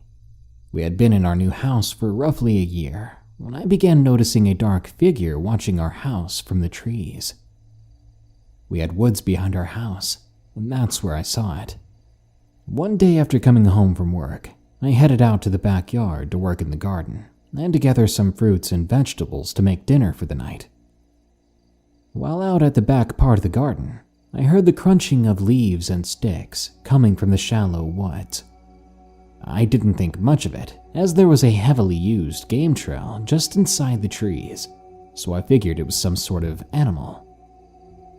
I continued what I was doing, then headed back into the house, but now I had a feeling that I was being watched. I stopped and looked around but did not see anything, but it was pretty dark at that point. I headed into the house to help make dinner. After dinner, I started to do dishes and happened to glance out the back window, and there I saw a dark figure standing at the tree line. I turned around to yell for my wife, but when she finally came over to the kitchen window, the figure had left. Figuring my eyes were just playing tricks on me, I finished up the dishes and turned off the lights in the kitchen. I sat down in the living room to play some Xbox. It was around 12 a.m. when the back motion lights came on. That wasn't too abnormal because the neighbor had like 50 cats that would tramp through my yard at all hours of the day. So I ignored it and went back to playing my game. I'm not sure how long it was after the last time. You know how it is when you play a really good game and lose all track of time. But suddenly the back lights came on again. This time I paused the game and I got up to check it out. When I looked out the back door, there were no cats outside at all, but there was a dark humanoid figure moving around in the far back part of the yard towards the trees. I walked out the door onto the back deck to see if I could make out what it was. When I got outside, the figure froze and just stood still. It looked as if whatever it was had its gaze set on me. To test my idea, I moved around to see where its eyes would adjust, and sure enough, the eyes followed me. At this point, I have no idea what's going on or what the hell that thing is, so I backed up slowly while keeping my eyes on it as I went back into the house. I then turned off all the lights in the house and watched through the blinds. The figure didn't move for a while, so the back lights suddenly went out. I watched a bit longer, then went back to my bedroom. But as soon as I laid back in bed, the lights came back on. This time, I looked up from my bed, and there was a shadow just outside my bedroom window. I pulled the cover over my head, stifling a scream, and I shut my eyes. Eventually, I fell asleep like that. The next day was quiet, and everything seemed to go back to normal. Ever since then, I've seen this figure on occasion in my yard, until I was absolutely horrified to see it inside my house. Just outside my bedroom door, actually. This kept going until I moved out from that house. I don't miss it, and I hope those things don't follow me.